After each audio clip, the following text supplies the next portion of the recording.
was walking down the street, feeling kind neat, when the wind came out your butt and blew my wig off. Oh, it was a sight to see, my hair flying in the breeze, 'cause the wind came out your butt and blew my wig off. People started laughing, they couldn't believe their eyes, as my wig flew through the sky. Oh, what a surprise. I tried to catch it, but it slipped right through my hands, 'cause the wind came out your butt and now it's somewhere in the land. Oh, wind came out your butt and blew my wig off.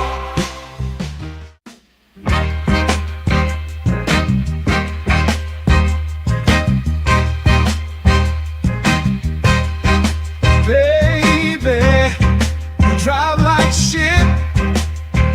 Did you see that car that you almost hit? I'd rather take the bus instead. Riding with you, I'm gonna end up dead. Don't ask me if I need a lift. Baby, you drive like shit. She just ran through, always stop. I ain't trying to get stopped by the cops. Baby, why the hell did I let you drive? It's a miracle that you're still alive. Don't ask me if I need a lift. Baby, you drive like shit. Whoa, whoa, whoa, whoa, whoa. Look out, my girl is driving. Watch out, my girl drives like shit. Whoa, whoa, whoa, whoa. My girl is driving. Watch out, my girl drives like shit.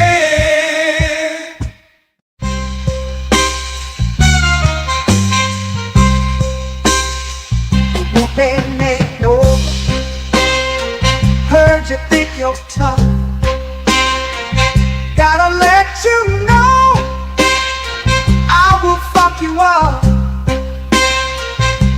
I whoop that ass, talking all that shit, spank that ass till you tap like a bitch. No, I ain't playing, I'm here to kick ass. Whoop that ass, it's time to punch face. I'm the one who brings you pain in the ring. I whoop that ass until the bell rings. Already know that I do not play. Throw a punch like I'm cutting down hay. I whoop that ass every single night. Spank that ass till they stop the fight.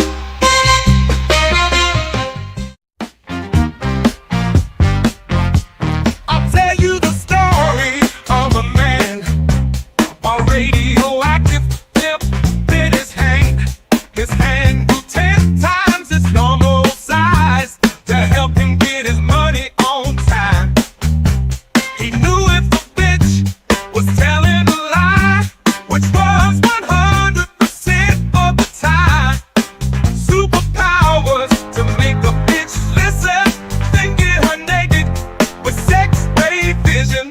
Sweep a police station in a single bound, slapping bitches down to the fucking ground. His name was famous across the land. They called him the pimp named Superhand. Oh shit, yeah, his pimp named Superhand. He had powers no other pimp had. Oh fuck yeah, his pimp named Superhand. That motherfucker was super bad. Asking for dinner ain't asking for much. You had one job and still fucked it up. Sometimes you gotta learn respect. I use my pimp hand to correct. It's called a bitch slap. Slap. Come get your face clapped. Don't tell me about me. Stop telling me about me. Stop telling me about me. Stop telling me about me. Stop telling me about me. I don't need you to tell me about me. Man, welcome back, y'all, to another episode. Let's talk with Jay vs. Jordan, man. As always, man, I appreciate all y'all tuning in. If y'all watching over on the JVJ Network, if you're watching over here on Let's Talk with JVJ, if you're watching over on Facebook, do your boy a favor as usual. Hit that like button. Sub up if you haven't. Turn them notices on and share the videos. Tonight, y'all already seen the title at the top. Y'all saw the thumbnail. But I'm going to do a little bit of breakdown on it. Y'all know I can't stand bad cops. Yeah, I think that's a lot of them. The vast majority of them. But this is I got a few of them that I'm going to show y'all tonight. This first one's going to be a touchy situation. And I'll give y'all a breakdown of it ahead of time before we get into the video. Supposedly, there were some kids, y'all. Some kids fighting at an apartment complex or whatever. Somebody said 20 of them. I don't know if it's 20 to be true, but I didn't watch the video all the way through. And the cops responded. They responded. They got a lot of calls, supposedly that these kids were out here fighting and they needed to make their presence known. They had to go in there and handle that situation. I want you all to watch this video with me and see if they did everything by board. Everything was above board on the cop side, or were these kids just out of control, or were there some nefarious things going on? Because I actually read a lot of comments in the comment section underneath the video, and I'm highly disturbed by America, but maybe they'll have a point because I didn't watch the video all the way through and I wanted to watch it with y'all. But we're going to see what this is talking about. And honestly, without further ado, if y'all ready, I'm ready, man. Let's just go and get into it, man. Let's see what we got. Where do you live at? Where do you live? What building? Come on now. No. What building do you live in? Officers respond to a call of a fight between about 20 teens. Some of these teens are known to have an extensive criminal history. So I'm gonna tell you. This ain't all I'm gonna tell you. You're gonna get Come on, what you doing that for? Because it's called loitering and prowling and you're obstructing. Come on now, what you doing that for? I just came my Oh, He him. ain't got nothing to do with that. Who He are just you? got school. Who are you? I'm his cousin. You're his cousin? I'm his cousin. I ain't do nothing. I just got over here. I just got over here. You can take me. I got my phone to myself. Come on. Hey, no, come on. Yo, put your hands. He's about to go to jail. You know what? Hey, go. Stop. Sir, stop. Please, sir, stop.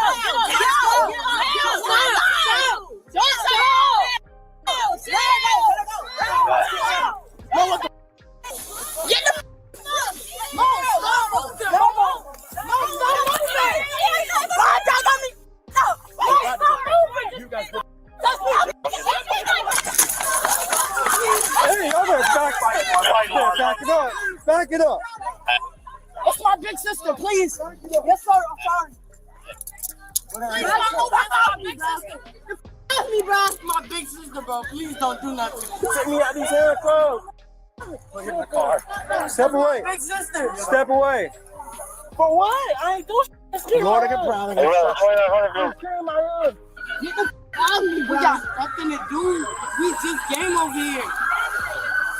When I get my sister, get my sister the up off that ground, or everything I'm mistake one of y'all officers. Oh God, let me go. Let me go. I ain't got no weapon, man. Let me go.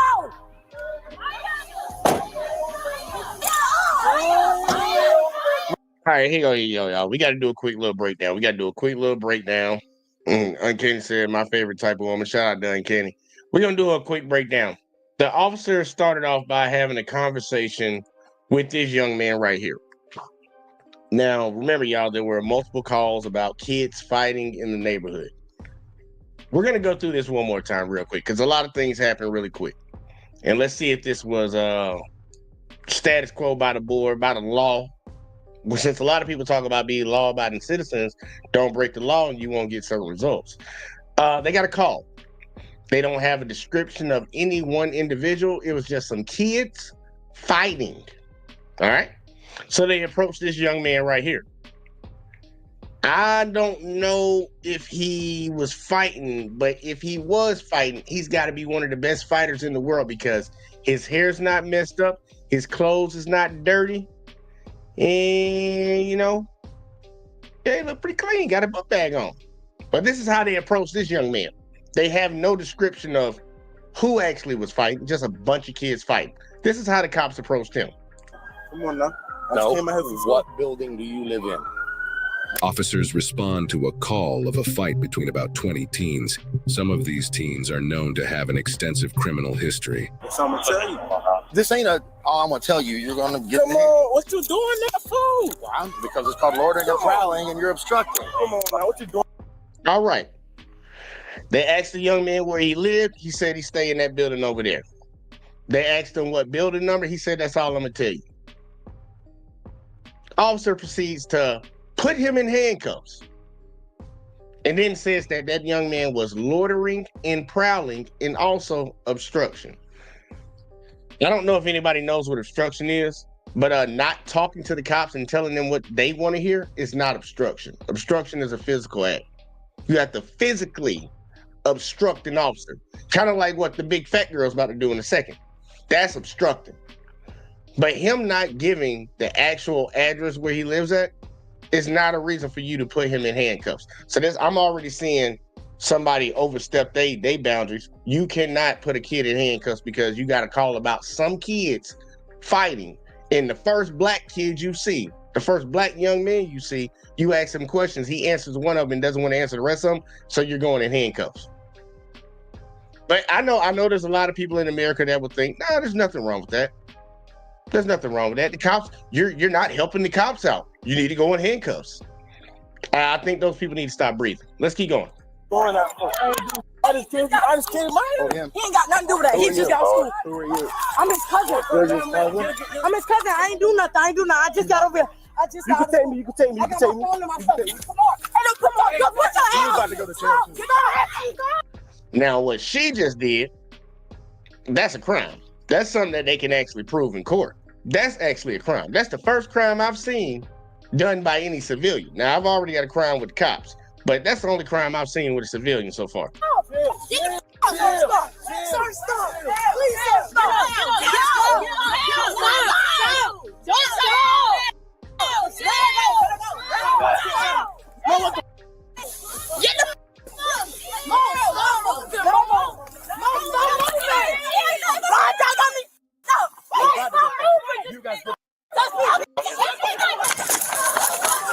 Hey, other back it up. Back it up. It's my big sister, please. Yes, sir. I'm sorry. Move that little man like he want nothing. Ask me, bro. My big sister, bro. Please don't do nothing. Take me out these handcuffs. Get in the car. Step away. Big sister. Step away. For what? I ain't doing shit. Loitering and prowling. I'm carrying my own. Y'all see that the officer kept telling him, he's like, why I'm in handcuffs, man? Let me go. No, loitering and prowling. How can you prove that if you don't know if he lives there? Somebody help me out with that. You're going to charge somebody with something that you cannot prove. He said he stayed in that building over there. You asked the young man, what's your apartment number or whatever, something like that. He said, I'm not telling you nothing else. So then you put him in handcuffs and say he's arrested for loitering and prowling. How could you do that? You don't have any information to say that he didn't tell you the truth or not. You don't know either way, but you already put him in handcuffs though. So think about this, y'all. We got officers out here that are putting young kids in handcuffs and telling them that they're under arrest for a crime that they cannot prove. And they have no evidence to back up that kid was lying to them or whether he lived there or not. But he's in handcuffs. I want to know if any of y'all that have kids, are y'all okay with that? Are y'all okay with that? Now, this little mama right here, she crashed out real quick. Like, she saw the injustice going on, but she ran over there and put her hands on the cop. You already fucked up. Because the law tells us no matter how wrong they are, you can't get over there and go smack them in their face or get in between them and none of that. You got to let them do what they do because the state has ordained them to be able to fuck you up. So she about to catch an L right now real quick like. Got nothing to do. We just game over here. My sister, get my sister the f up off that ground. Or every time a stick the f up one of y'all officers. Oh, God. Let me go.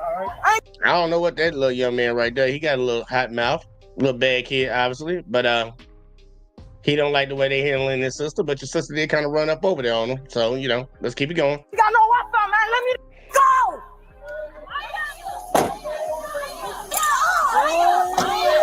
Where do you live at? Oh, I was down here. Then get out of here now. Where do you live at? You work here. All right, kick rocks. Where do you live at? All right, kick rocks. Kick rocks. I think that's how we want our. Yeah. I'm pretty sure. Yeah, that's how we want our officers talking to the people of the public. Yeah, that's how we want them to do that. That nothing was wrong with that, y'all. Don't let me get caught up in that. Nothing's wrong with officers telling other citizens out here to kick rocks after he's asking random questions. And I want y'all to all understand this. You don't have to say anything to them. You don't have to answer any questions. You don't.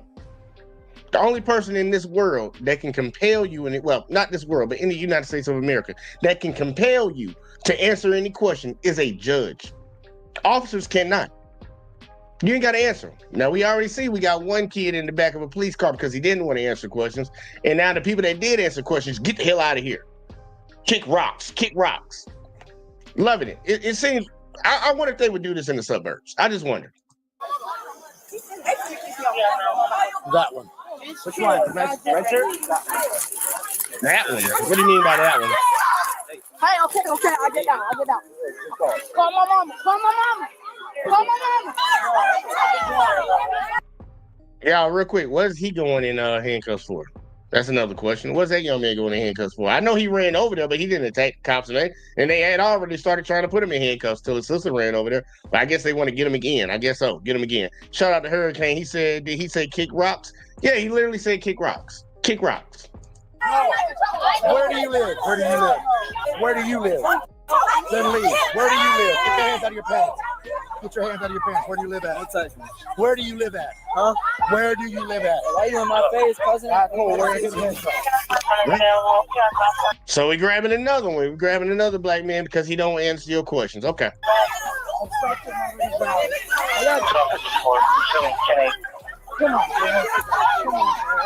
So everybody, think about this, and this is why I say this all the time, man.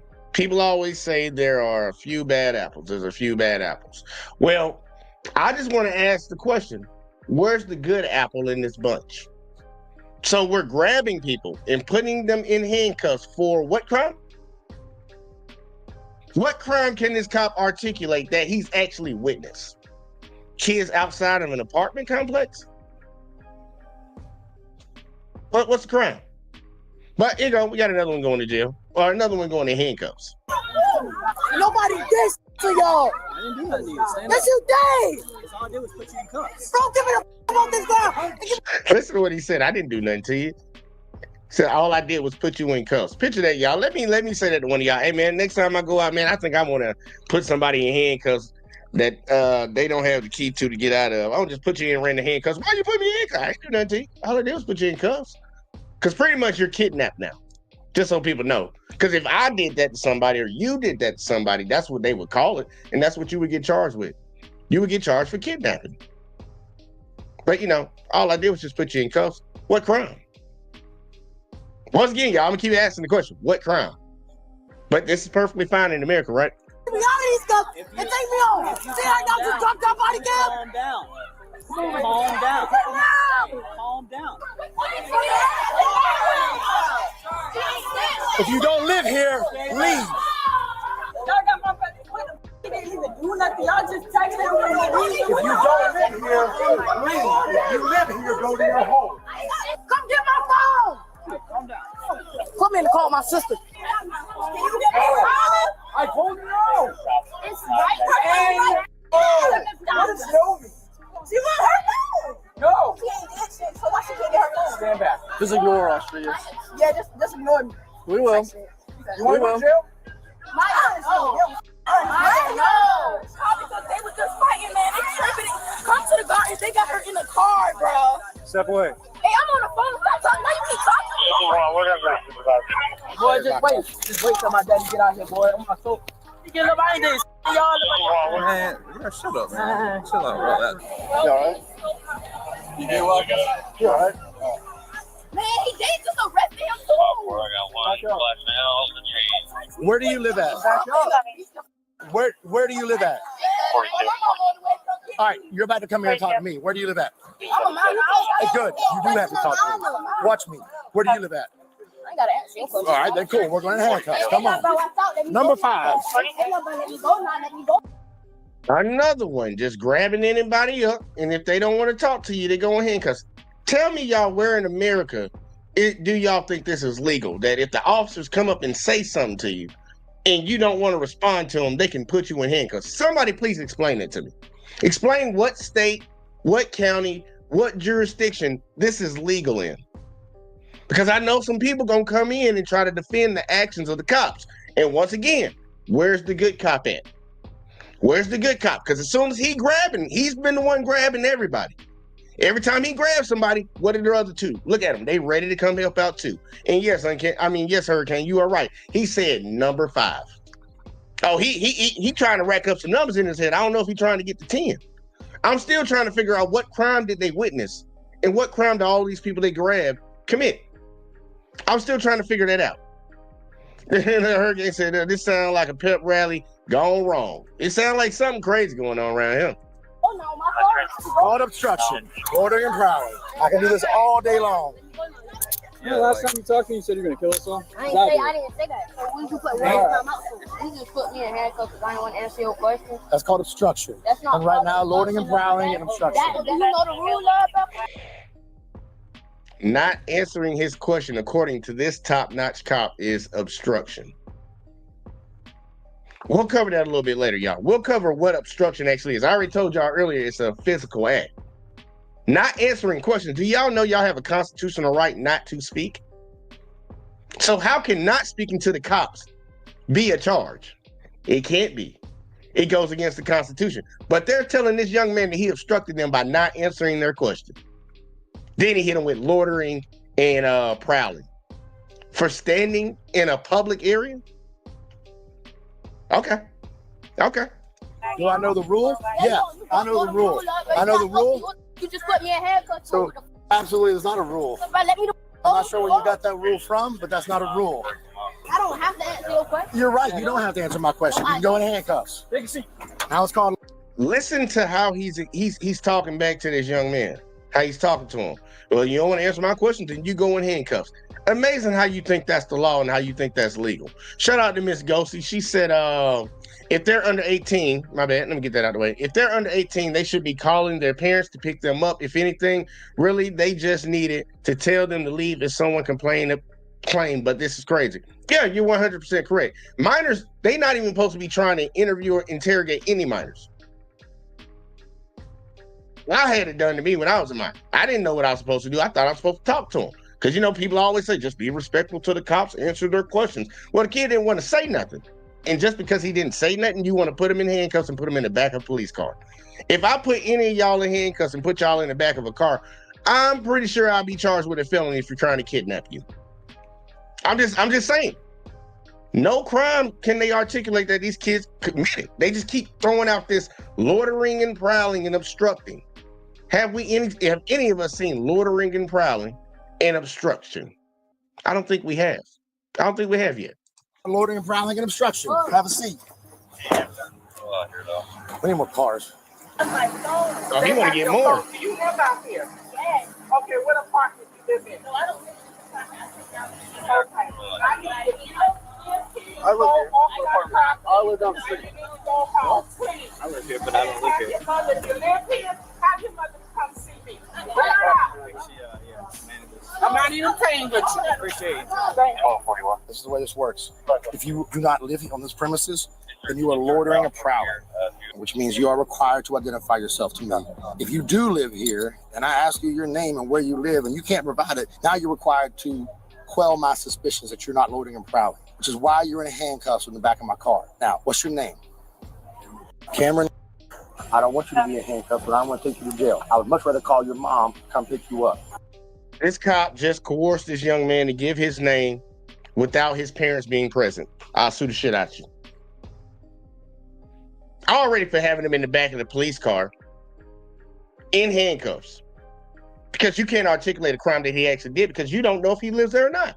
So how can he be loitering and prowling if you don't even know he lives there? But then you just coerced him to goddamn give you an answer I don't even know what the fuck you quoted. You quoted some bullshit. Any lawyer would say that's some bullshit, unless they're the prosecutor for the state. They'd be like, yeah, that seems about right. This is happening in America every day.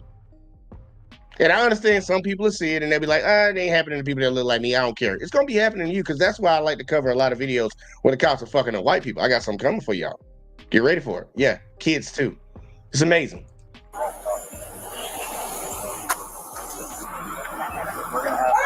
Hey, yo, hold up.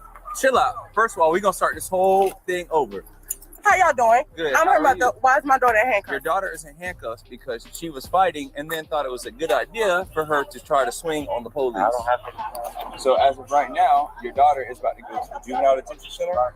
You can ask him questions. Okay, also, what? All right, we got to stop right here real quick. Like, what we at? 6 minutes and 18 seconds. All right. Let's see what we got right here. He said that she was fighting. Did any of us see a scene on any of these body cams where kids were fighting? Nope. Not one. Not one, but she was fighting. And then next, she swung on officers.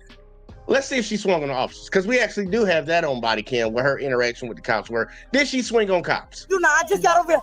I just You got can take me. You can take me. You can take me. Come on. Hey, no, come on. Yo, put your You hands. about to go to jail too. Stop. Please, stop.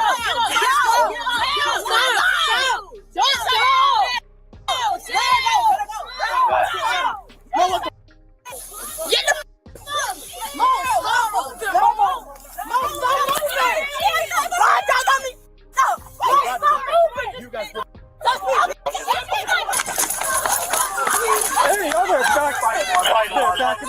back it up. It's my big sister, please. Yes, sir. I'm sorry. All right, from just that little bit that we did see, I'm not sure I saw her swing. You could possibly say when she did this, she was swinging, but I didn't see that young lady swing at any officer. But we got this good old boy right here in front of her mother, who we can tell that she probably got that attitude problem from, because she do have an attitude problem. We can tell the little girl got an attitude problem. She can't control her emotions, but we can tell she probably got it from her mother. But I did not see that young girl swing at that officer. So that officer just hit the mom with two lies to justify what they did to her daughter, when they could have just said she ran up and put her hands on an officer, because that's what she did do. She came up and pushed the officer off of her brother. She did do that. Why you gotta lie and say she swung at him? Why you gotta say that she was out there fighting when you didn't see anybody fight? Please explain that. If this is such a good officer, right? It looks like another good officer covering for another great officer. That's what it seems like. Because she was fighting and then thought it was a good idea for her to try to swing on the police. I don't have to. So as of right now, your daughter is about to go to the juvenile detention center. All skin folk ain't kinfolk, y'all. You can ask him questions. Okay, also, where's my son? Who's your son? Your little life. He in the cartoon. They tried to tackle. No, this is what happened. She was not fighting. They was jumping a boy, and then Rashad had jumped in, and I guess they tried to arrest him too. So that's when Morris swung. All right, we're gonna stop all this. So this is the way this works. We gonna stop all this. So when somebody comes around and tells actually what happened, well, now we don't want to hear that no more. This is what's about to happen. That little girl was calling your lies out right then and there. You want to stop? He wanted to stop that quick, y'all. He wanted to stop that quick. See, Hurricane said, "Who in the hell would smash her big bonnet?" And she ain't nothing. The fucked up shit is a lot of dudes that ain't got no goddamn self-esteem, ain't got no standards. That's how she got 2 kids. That's how she got 2 kids, y'all. But look, watch how fast he tries to stop it, because even the officer right here, the one standing to the side of him, is looking at him crazy, y'all. He looking at him crazy like, what?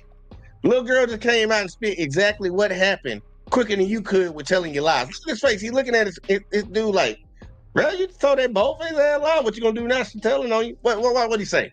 We're gonna stop all this. So this is the way this works. That's your daughter? That's my daughter, and that's my son. Your daughter is under arrest. She hit 2 officers. What did the officers do to my baby? They tried to tackle Rashad, and that's when she jumped on him. Hey, all right. Do we have a Rashad in custody? Her brother. He's the first one to charge that. There's no charges on him? No charges. All right, so, ma'am, excuse me. So right now, your son was shot. I believe he's one of the ones we had detained as well. He's not being charged with anything, okay? Apparently, there was a large fight out here. We don't know why yet. As this large fight broke out, officers arrived on scene here, and they tried to gain control. Your son was shot, charged with one of the officers. Didn't get hit. He didn't hit anybody or anything like that, so he was detained. When that happened, I guess his sister came up, and that's when she struck 2 officers. That's why she is now detained and being placed under arrest. He ain't striking no 2 officers. Okay? So out of this whole fight, my daughter the only person going to jail? As of right now, yeah. Mom! I want to speak to my mother. Mom! Shut up, boy! I know you out there! What you keep hollering for me for? You don't think I can hear you? Do you not understand that I'm already pissed off? Because you told me that you was staying after school. So how the hell your ass end up pissed off? He called me and said, And I don't give a when nobody called you insane. And you supposed to be your ass at my house. So how you get crossed out to Savannah Gardens? because they called. I don't give a why's my daughter going to jail? Because you doing some extra. No, ma'am, they was trying to jump Kamora and I jumped in. I just started shooting. You got anything on you? Tell me now. A lighter? Where? Don't reach for it. Have you been around weed? Because you're That's a young girl. Is They there got any a on little you? girl too. I'm gonna check the back of the patrol car. She look like a little boy. Okay. You might as well just tell us. In In your your sock. sock? Alright. And I'll take your shoes off. Pop this up. Alright. Alright. Sit back in the car. She got nothing in her boxers. Just the joint. Just the joint. She had weed on her. Yeah, we don't. No charges, right? No charges. Mom's right there. She comes over, release. No charges. No charges. Mom's on the way. Once she gets here, we'll release. Got it? She had a joint in her sock. Who does? The female in that car. Who's that one? She's the one who threatened to kill us last time, but I don't know. Okay. Yeah. Hello, ma'am. Tell me what exactly went on. So our officers responded to a fight that just occurred here. There's apparently 20 individuals. That was just a large fight. Yeah. When they arrived on scene, a lot of people scattered. Yeah. A couple of people came running up, and a couple people ended up being detained because they were trying to fight police officers. So I'm the new senior manager here. Name one child out of all the body cams that we saw that actually tried to fight police officers. Because once again, now the head, the sergeant, the one above all of them, as of right now that's on scene, is relaying this information to the apartment manager, complex manager, whatever title you want to give to him. Name one child that we can point out that actually tried to actually fight police officers. I'll wait. Anybody can put it in the comment section. I'll wait all night if I have to. This is another lie that's being perpetuated about a situation where they didn't know who was involved in anything. But they decided to get out. One of the officers decided to get out and start grabbing kids. He wanted to interrogate, and when didn't nobody want to talk to him, you're going in handcuffs. You're going in handcuffs. All the way up to number 5. It's amazing how this lie by one person doing something illegal, and then the rest of them seem to keep covering for it. But we keep hearing that it's a few bad apples, y'all. It's just a few. It's not a lot, man. It's majority of cops are good cops, just trying to do their job and go home. That's all they're trying to do, y'all. But it seems like all these cops seem to be all in cahoots with violating people's constitutional rights, regardless of whether they're kids, and then lying about it immediately right after. I don't know if I'm the only person in the room that has an issue with that, but I do have an issue with that. Okay. I'm not going to tolerate it. So if you are tied into this and you live on my property, you're going to get a notice to vacate. Okay. I already done got it from my ADO. Have you met Linda? This is the property manager. Good. I'm going to get with her. Okay. You hurting you a little bit? You okay? He slammed me on my head. My head is hurting. I felt dead on my body. Do you want to go with EMS? Do you want him to go with EMS? No, it's fine. Where y'all taking her to? Juvenile? We're calling right now, so we'll let you know in just a minute. All right, love you too. I'm the mother. Her? My son, y'all just called me. Other vehicle. Oh, everybody knows. What's going on? He claiming he wasn't out here fighting. He got put in handcuffs because he was out here fighting at some point in time with somebody. So He's not getting charged today, but since he's a juvenile, we got to release him to your custody. So what happened? Big fight ensued, and we showed up. Who was he fighting? Nobody. They faced the vehicle for me. Turn over, CJ. And so I'm not telling you what to do, but I think you need to make better decisions.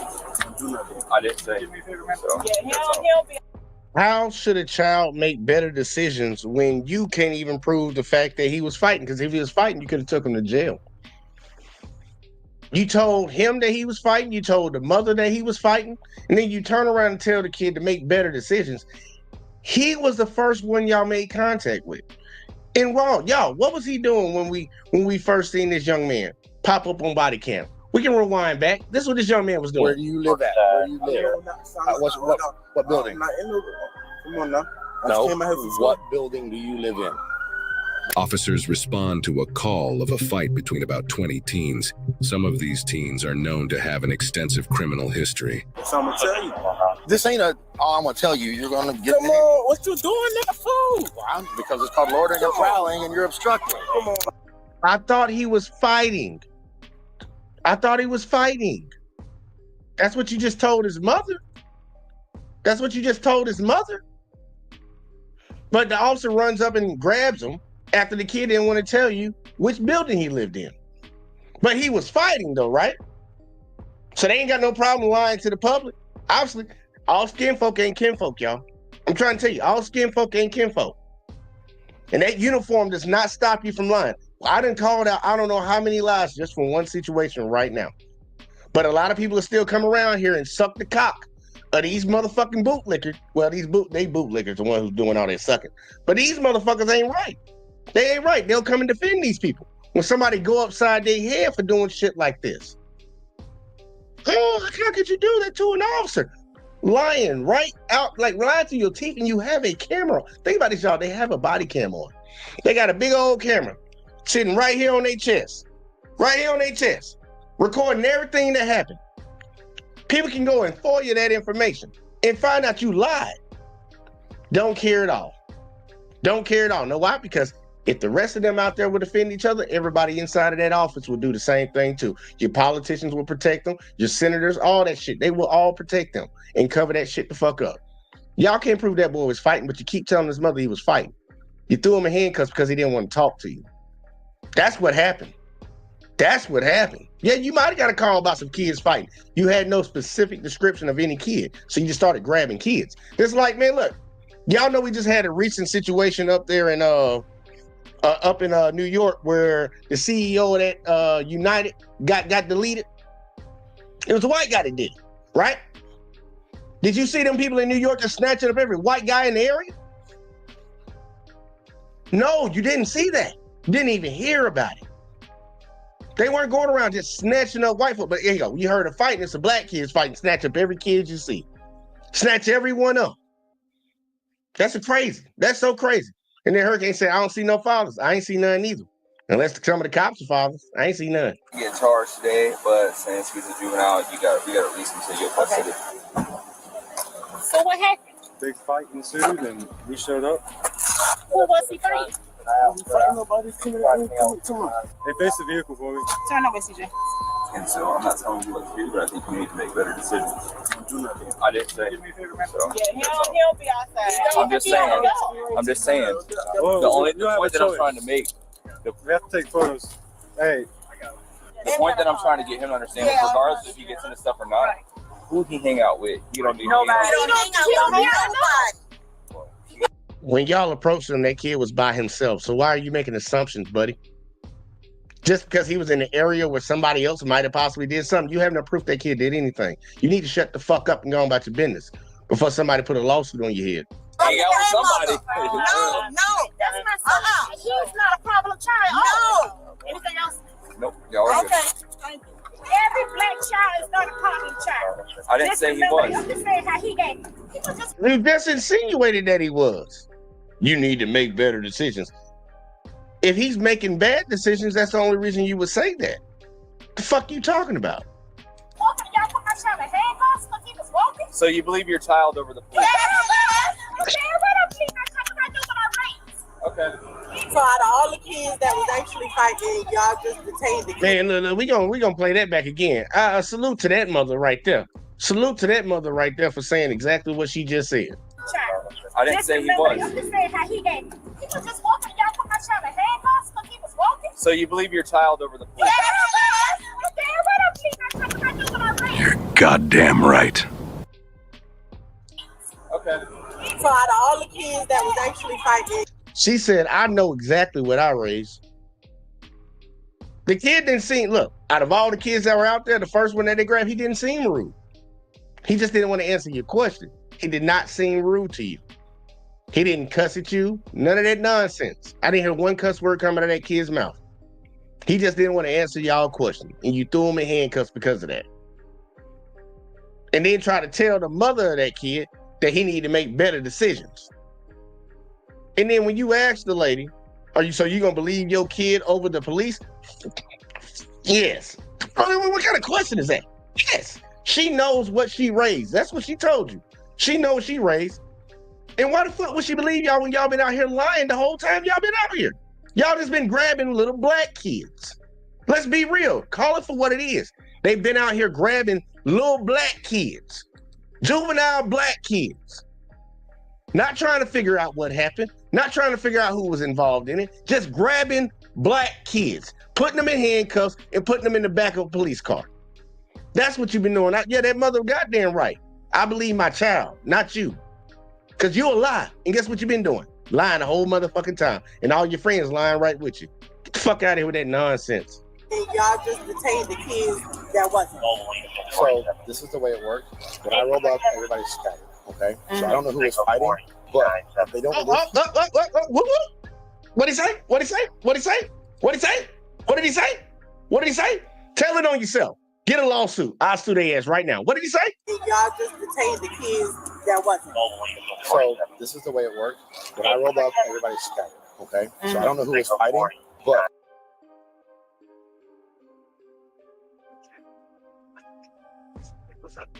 Oh.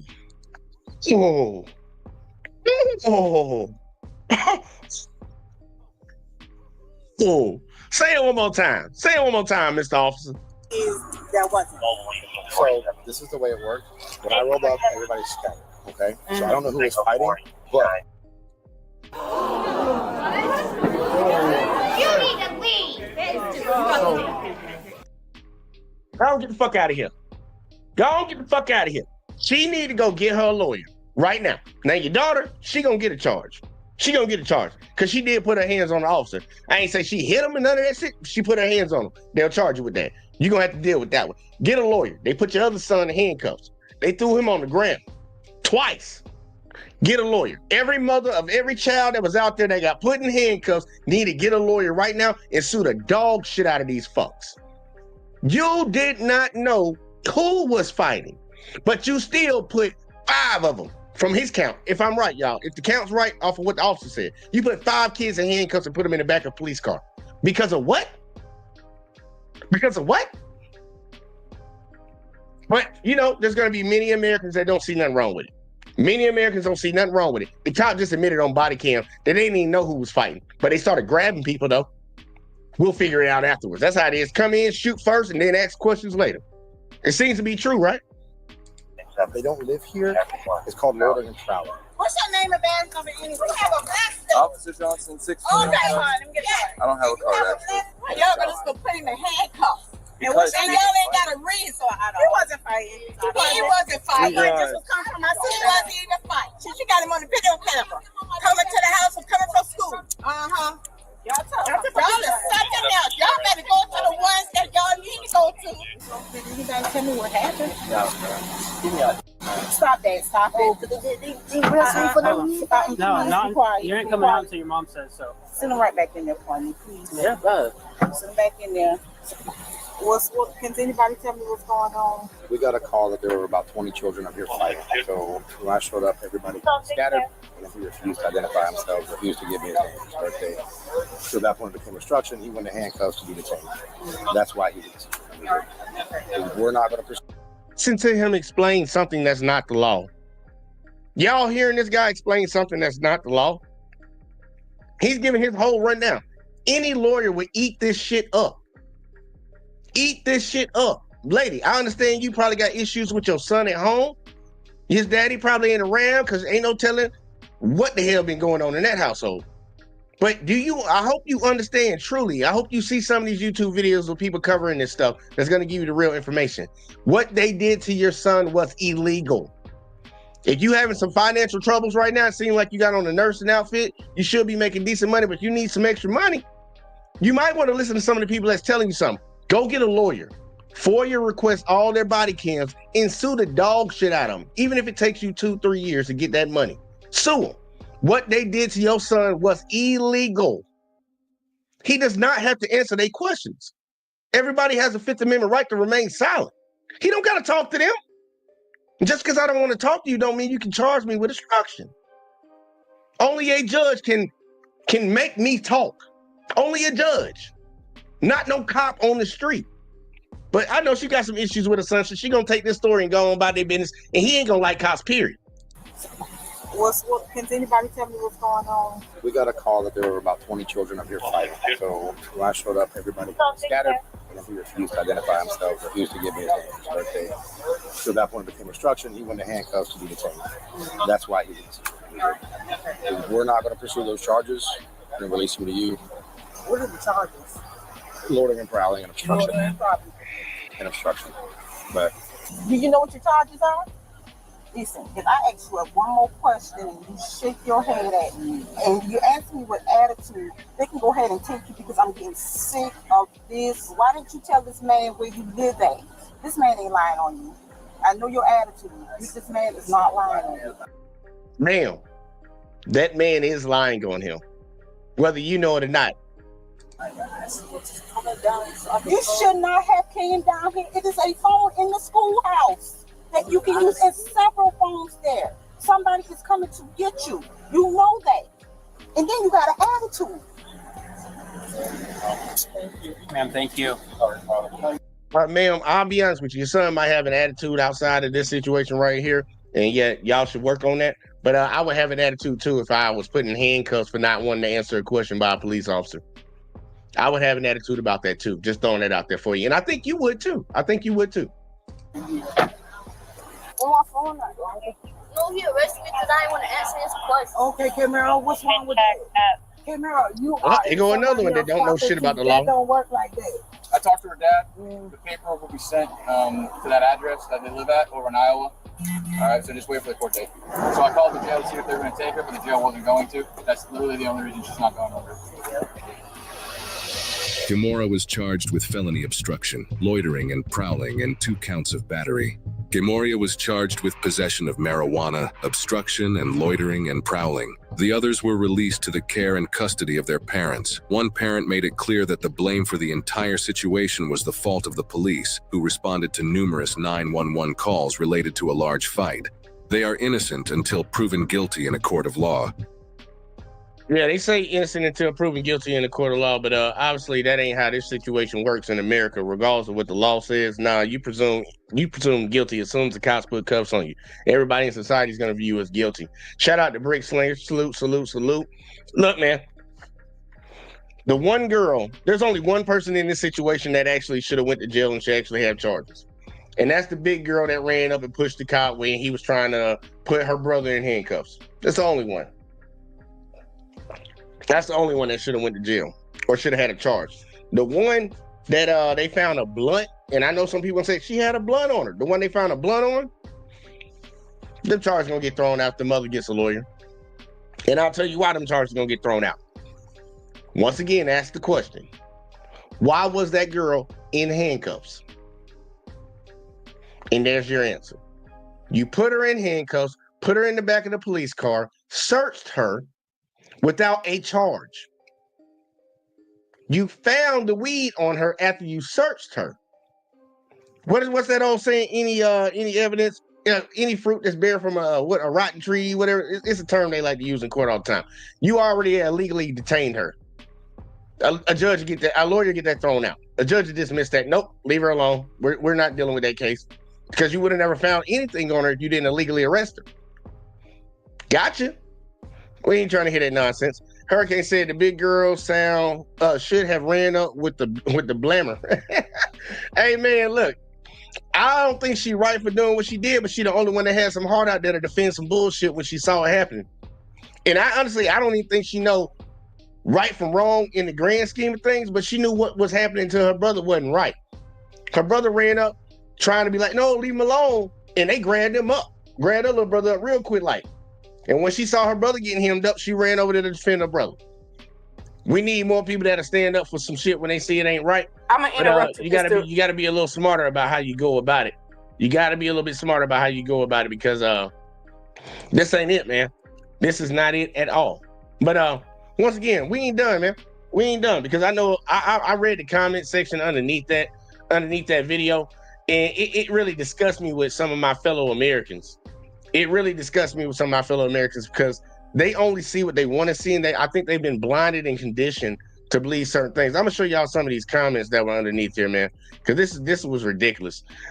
First comment from a black lady. The mom who told them to put her son back in the cruiser is a real one. These kids need to learn now before it's too late. I can somewhat agree with that statement. Yes, that young man does seem like he has an attitude problem, but that comes from the household. That mama not a real one because she ain't raising a real one. She raising one that has attitude problems, and when he goes into public, he's showing it. But also, that mother was dead ass wrong believing the cops over her son. Maybe her son done did something in the past. Maybe she just feel like, maybe he looked like his daddy, and she just see him every time she look at that boy, can't stand his ass. Put him back in the car, let him think about it. Maybe it could possibly be that. Just speculate, but it could be that. But ma'am, she was not a real one. The cops illegally detained and arrested your son. And you talking shit to your son about having an attitude. I'm sorry, I don't know when the last time I checked that having an attitude was against the law. I'm just throwing that out there. It's not good for society, and it's not good for you to move as a person throughout society. But I've never heard of an attitude being illegal. So no, ma'am, I do not agree. That mother is not a real one. Let me see it. One person said the cop picked that kid in the red jacket up like furniture. Ha, they laughing about it. Tossing little kids around is funny. Okay, let somebody toss your ass around and toss your child around. All right. Let's see this last one. This is the last one I'm gonna read. The cops in this situation were okay. We got somebody with some sense. It seemed like the cops in this situation were not good, but nobody wants to talk about that. How do you accuse someone of loitering who's walking down the street? Then you immediately act like that scrawny ass kid in the red was actually a threat. Cops just can't detain people because they don't want to give out IDs. This shit's a whole lawsuit. I 100% agree. 100%. But there was some comments that came back on it. Let's see. Hurricane said, remind me of the episode of Family Matters when Eddie got pulled over for no reason, and Carl chose the cops over his son. Yeah, man. And look, man, that's the craziest thing, man. This mindset that a lot of us as black people have in our head, that the cops, like, we'll sit around here and we have historical proof and evidence to show that cops disproportionately fuck with us and do illegal shit to us. And then when somebody in our family does something, like, yeah, what you did? You obviously did something, because we know our own family, but we also know the history of these people that operate in these uniforms. But we always seem to take their side. Like these motherfuckers won't lie on you. I had cops lie on me before. They had to do 12 days for it. Off a lie. And didn't nobody give a fuck. Video evidence showed it, didn't give a fuck. And my dumb ass too young to get a lawyer, because I ain't know no better. That's why I'm trying to help some of y'all out, man. You need to know ahead of time. But yeah. And Carl wasn't call a police officer himself. So he knew how dirty them motherfuckers was. And he sided with them. Amazing. But let's see some of the comments back at this one. Dead ass just arresting motherfuckers for no reason. Okay, somebody else agrees. Weird because they can if they are in an active crime scene. Oh Lord, here you go. We got one of these bootlicking motherfuckers. Weird because they can if they are in active crime scene, which based on the numerous 911 calls was a scene of a crime. Maybe watch the whole video and understand the context next time. I know I used use some big words for you here. So Google is your friend in looking up what they mean. I don't know what the fuck this motherfucker said. Sir, active crime scene? I don't think this dummy right here knows what a crime scene is. But you know, babe, better luck to you. 61 people actually liked this comment. Person came back saying, what big words you talking about, bro? And the motherfucker, this same motherfucker. Now somebody else said, I had a weird feeling just watching this video. Like, damn, keep defending these clowns. So now the kids are. Oh, I don't know if they talking about the police or not. What big words you use, little dude? Okay, these motherfuckers just talking shit back and forth to each other. It's not about giving out IDs. They explained multiple times you are loitering, prowling in the video, and they still stayed there perfectly legal, no lawsuit at all. And everybody else who got arrested, resisted arrest, or assaulted an officer. Another dummy. You can't say somebody's loitering and prowling in an apartment complex if you don't know if they live there or not, dumbass. See, we got Americans that believe this shit was okay. In the comment section, saying dumb shit, looking dumb. How did the officers know? First off, they already admitted they didn't know who was fighting. Dummy, watch the video. Officer admitted it to one of the parents. They didn't know who was fighting. Secondly, you don't know who lives in that apartment complex. And nobody gave you an answer. So arresting people is perfectly fine. And this is what I'm trying to tell you. A lot of Americans in this country are going to have y'all fucked up. A lot of people keep talking about they don't want to live in a authoritarian government when you got so many Americans that are down with authoritarianism when it's not done to them. But guess what? If they do it to everybody else, eventually they don't get around to doing it to your dumb ass. People don't understand they give up their rights every day when they think they're doing it. They're harming somebody else by doing it. And that shows you the hate that a lot of Americans have inside themselves. That's why this country is going to fall eventually. It's going to fall. It's not going to last forever. The rest of the world don't like us. And guess what? We infighting right now. Over dumb shit. Over straight dumb shit. But I ain't finna read the rest of these comments, man. I ain't finna read the rest of them. Because that just irritated me with seeing some of the stupidity amongst our own people, man. Amongst Americans in this country. But we're going to take it even further, y'all. We're going to take it even further. Because this one's amazing. I don't know if y'all know about First Amendment auditors. I cover a lot of those videos, y'all. I cover a lot of videos of First Amendment auditors. They go out there, they film the police and government officials in the act of doing their duties and stuff, like you should be. Freedom of the press. That doesn't apply to anybody that just works for CNN, MSNBC, Fox News, and all these other ones. Everybody can be a part of the press. You don't need a badge or none of that shit like that. Everybody is a part of the press, no matter what you think. So these guys go out, they film cops doing their jobs or other government officials doing their jobs, and just having some type of accountability around them doing their stuff. Well, a lot of cops don't like that. Appreciate that, Hurricane. He said facts and say, you goddamn right. Matter of fact, I'll give it to you one time, Hurricane. Where you at? Man, I always be losing when You're goddamn right. to him one time, y'all. But a lot of these motherfuckers don't like that, even though it's perfectly legal. I'm gonna give y'all a situation that actually happened in a police station of all places. Because I'm trying to tell y'all, all y'all bootlicking motherfuckers, y'all think they got your back until you find out that they do not. Check it out, y'all. Just check this video out. Uh-oh. I am the clerk, honey. I'm trying to figure it out. Trying to make an open records request. You sound very hateful. You really do. Oh, and shout out to Lackluster for this one, y'all. Shout out to Lackluster. Always doing good work. The encounter was caught on video. What if I don't leave? If you don't leave, I'll make you leave. Now, are you going to leave or not? I work for the city of Hazard. I don't work for you. Welcome back to the Lackluster channel. In July of 2024, Appalachian News First, or ANF, arrived at the Hazard Police Station in Kentucky to submit an open records request and is greeted by the agency's record clerk, Amber Hensley.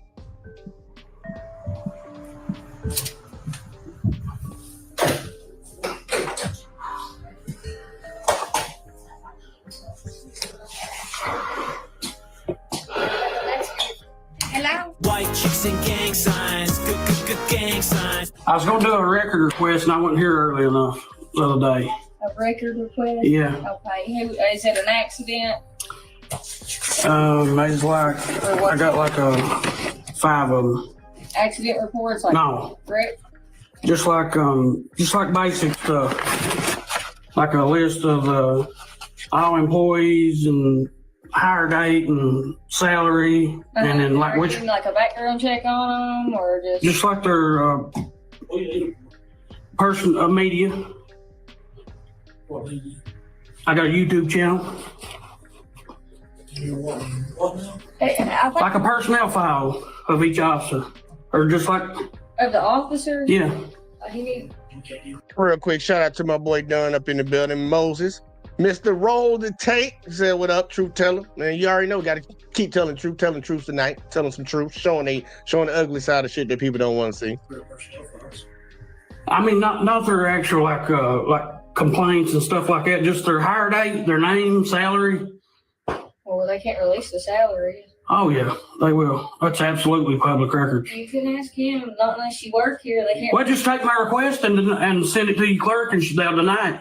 I am the clerk, honey. I'm trying to figure it out, but you can lose that attitude. You don't have to be rude. I ain't got that too. You sound very hateful. You really do. Sorry you feel that way. I'm trying to help you, but I'm not understanding what you're saying. I know. I can't give you information on the officers. Now, I could give you a list with their name on it and their badge number. Yeah. Like, I can't give you, like, their pay and stuff like that. The lie detector test determined that was a lie. Let's get this understood right now. And matter of fact, let me come off screen so y'all can see it real quick. The salary, benefits, and other compensation of public officials are a matter of public record, including hers, because they are paid by tax dollars. Think about this, y'all. You have a person that works for the government and doesn't understand that all the information about them, besides where they live and other personal things like that, but your job title, your hire date, your salary, is all public information. He's asking for information like that on these officers. She works the job and doesn't know that she can give that information out, or she's actually obligated by law to give that information out. And she's saying that he has an attitude, but it seems like she's a little sassy. And yes, that is her in the video, in those pictures where it says white girls with gang signs. Yeah, that actually is her. You fill out a records request, bring it back. We're like our attorneys. Y'all got a form? I don't know. You're the records clerk? We've had something like. She's the records clerk? Yeah. Yeah, but I don't do, like, it's like I do accident reports, honey. Like, you know, like if you get in a wreck and you need to come get that accident report, take it to court or a CAD, is mainly what I'm for. Right. I'm not like the payroll clerk and stuff like that. They're hiring someone else to do that. But now what am I looking for? For press form? I think I have it. Amber is unable to find a form, but ANF has come prepared, with the requests already filled out on his own paperwork. But just put it in writing that you're requesting records, put down what you want. Yeah, that's all you got. You can fill it out on a blank sheet. The law says you can fill it out on a blank sheet of paper. Anything. You can fill it out on anything, a records request. This is the moment that Chief Williams realizes ANF is filming their exchange. I already got it if y'all want to give me a stamp copy. Huh? Are you filming us right now? Huh? Are you filming us right now? Yeah. Okay, that's Yeah, you can't do that. That's illegal in the police station. I don't think it is. He's the chief of police, sir. This is a secure government building. You can't film it. Please turn it off. I ain't The gonna lie turn it detector off. test determined that was a lie. And watch how this goes left right here, y'all. What this officer is telling him right now, the chief of police, y'all, the person that should know more about the law inside of that police department than anybody else. That lets you know you don't get the chief just applying for a job one day and just, yeah, we're gonna make you police chief. No, you had to been on the force for a while to achieve that position. And you telling me a police chief is telling a person in the citizenship that they have no right to film inside of the police department. There's a difference between filming in secure areas, but in a public gallery, a public lobby in the police station, he can't film in there, huh? Interesting. I want y'all to see once the cop, because it's about to heat up a little bit. I want y'all to look up in the right-hand corner. Look in the right-hand, no, my bad, this side. No, that side. Look in the right-hand corner at the top of the video in a second, y'all. Once he comes from behind that damn office right there, look up in the corner and tell me if filming in there is illegal. Beat it. Beat it. Beat it. You can't film in here. I told you it's illegal. You can't. What's the law?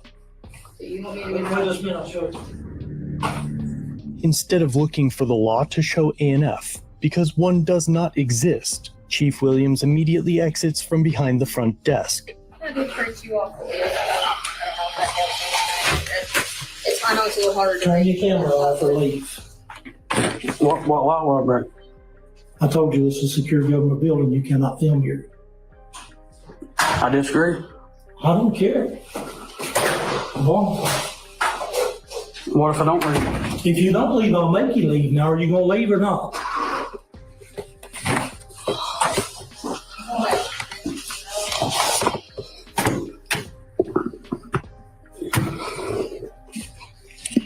Call me somebody come down here and arrest this guy.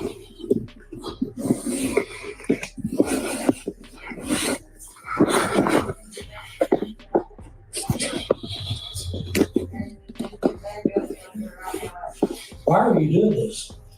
Because now, if y'all pause right here for a second, y'all.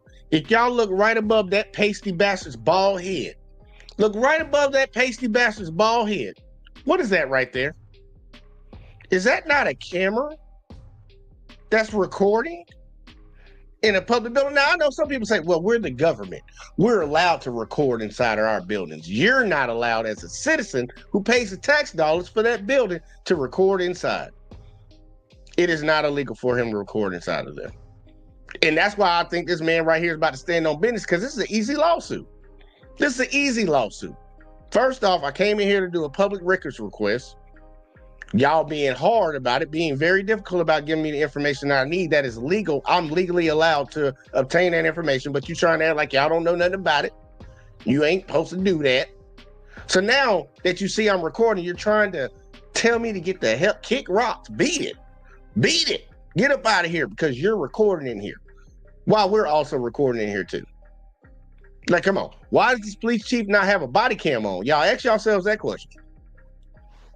This interaction, why is this police chief not recording this interaction right now? If you engage with the citizens, you're supposed to turn that body cam on. I think that's state law. I think it's actually federal law. It might not be federal. I know it's state law.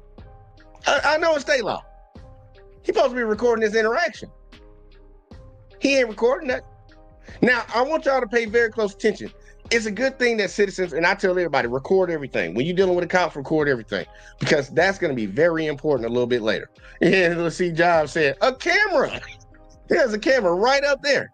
And he said, that's too much sense. It is, man. Watch this shit. The media should have right to that information. So you should have right to come here and argue with the police chief. Not film here. I'm telling you, turn your camera off, leave. Give you one more chance. And you're going to turn your camera off, leave. Great statement, Op. You saying we pay to be disrespected and think we free in this country, but till a limit. Gotcha. Don't mean we not more free than other countries, but say we have limits versus say we don't. Pretty much. Pretty much. This man ready to go to jail. He said, no business. Now he's touching his property. The chief grabs A&F's cell phone, and while attempting to turn it off, it appears that he presses the stop button too many times, accidentally restarting the recording. Because I can't. Unless I'm about to get sick of you. Just arrest me. I am. Damn, I'm waiting on somebody to come down here and arrest me. Don't put my hands on. Let me tell you something, bud. You don't come in here and tell me what to do. This is my police station. You work for the people, though. I work for the city of Hazard. I don't work for you. You don't come in here and tell me what to do. You don't come in here and tell me what I have to do and say. You understand that? I hear you. Incorrect, sir. Sit down there. All right. Absolutely ridiculous to come in and have yourself put in jail for no reason. Don't turn that back on. Hey, look, that's the first thing that the chief is right. You're going to jail for no reason. You 100% correct, Sheriff. Chief, whatever you goddamn, Chief, yeah, you are about to send him to jail for no reason because your good dumbass in the highest fucking office of the police force in your jurisdiction don't know the fucking law. Yeah, he about to go to jail for no reason. And guess what? The taxpayer's gonna pay for it. I'm telling you. Shortly after the second video ends, It's alleged that one of the members deleted the videos from ANF's phone. The jail clerk took his phone and then deleted video with Williams standing nearby, Campbell's suit alleges. Campbell did not give permission to delete the video or seize his property. Although Campbell's video footage was thought to be deleted, it was actually recovered. Based on the facts alleged in the complaint, the police clerk and chief had, quote, no appreciation of their obligation to open records law. He was then transported to jail and charged with disorderly conduct and menacing. On the arrest report, the chief lied, stating that ANF was loud and argumentative and became aggressive towards the chief, which made him fear for the safety of himself and Amber. When ANF arrived at the jail, he asked to make a phone call and requested to use his phone to retrieve numbers from it, but the jail didn't have his phone. They searched the entry to see if it had been dropped, but could not find it. And about 45 minutes later, a jailer showed up and had his phone in hand. I never set out to, get arrested, or I figured I'd be out there in 2 minutes, you know what I mean? I mean, this is a man who walked into a public police station. He didn't attempt to go anywhere he was not permitted to be. He recorded that exchange, which was his First Amendment right to do so, and he was told, wrongly, that it was illegal for him to do so. When ANF got out, he was able to recover his videos, and after obtaining legal counsel, ANF's attorneys requested additional footage from inside the station lobby. But the county attorney responded, claiming that they no longer have the security footage, as it was purged and recorded over before it could be preserved. Hold on, y'all. Did y'all hear that part right there? And yes, you are 100% correct. They just use that shit, period. But I'll read it out loud because it's true. Disorderly conduct seems to work like women divorcing men or over irreconcilable differences. You're right. But man, I've seen so many people get hit with disorderly conduct, and it's like, what did they do? Well, they didn't follow my order. Or they pissed me off. Pretty much that'd be the shit. They pissed me off. They said this man was loud. How was he loud? We all watched the video. But I want y'all to hear what they just said. County attorney, and after obtaining legal counsel, ANF's attorneys requested additional footage from inside the station lobby. But the county attorney responded, claiming that they no longer have the security footage, as it was purged and recorded over before it could be preserved. Oh! And y'all see why I say you need to always be recording. So the lawyer, once he picked up the case, hey man, I need to FOIA all that. I need all the body cam, all the lobby cameras, all that, so we can pursue our case. Oh, I'm sorry to tell you this, sir. We recorded over that. We don't have that anymore. It didn't get reviewed and saved. We just recorded over us, violating your client's rights. Gee, Willie. Look how they playing in your face, y'all.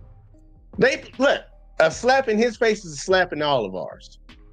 So if this man didn't have his own video, they would have lied and covered up evidence. So would I be wrong, y'all? I'm just gonna ask this question. Serious question, not hypothetical, serious question. Would I be wrong to say to fire every motherfucker in that goddamn department? Because remember, if the chief is willing to do this, what do you think his officers are willing to do? And then we want to say, well, the administrators don't actually do anything. No. The administration is right along with it because Miss throwing up gang signs, bitch, over here, didn't even want to give the man the information that he requested. This wouldn't even have been an issue. Just get a man the information he requested because it's publicly free. Give it to him. By law, you have to give it to him. But you're trying to give this man a hard time. And all this shit sparks up because you're recorded doing the bullshit. If there was nothing wrong with how you were conducting yourselves, why would you have an issue with that man recording? And luckily he was recorded because now we see that y'all delete evidence, right?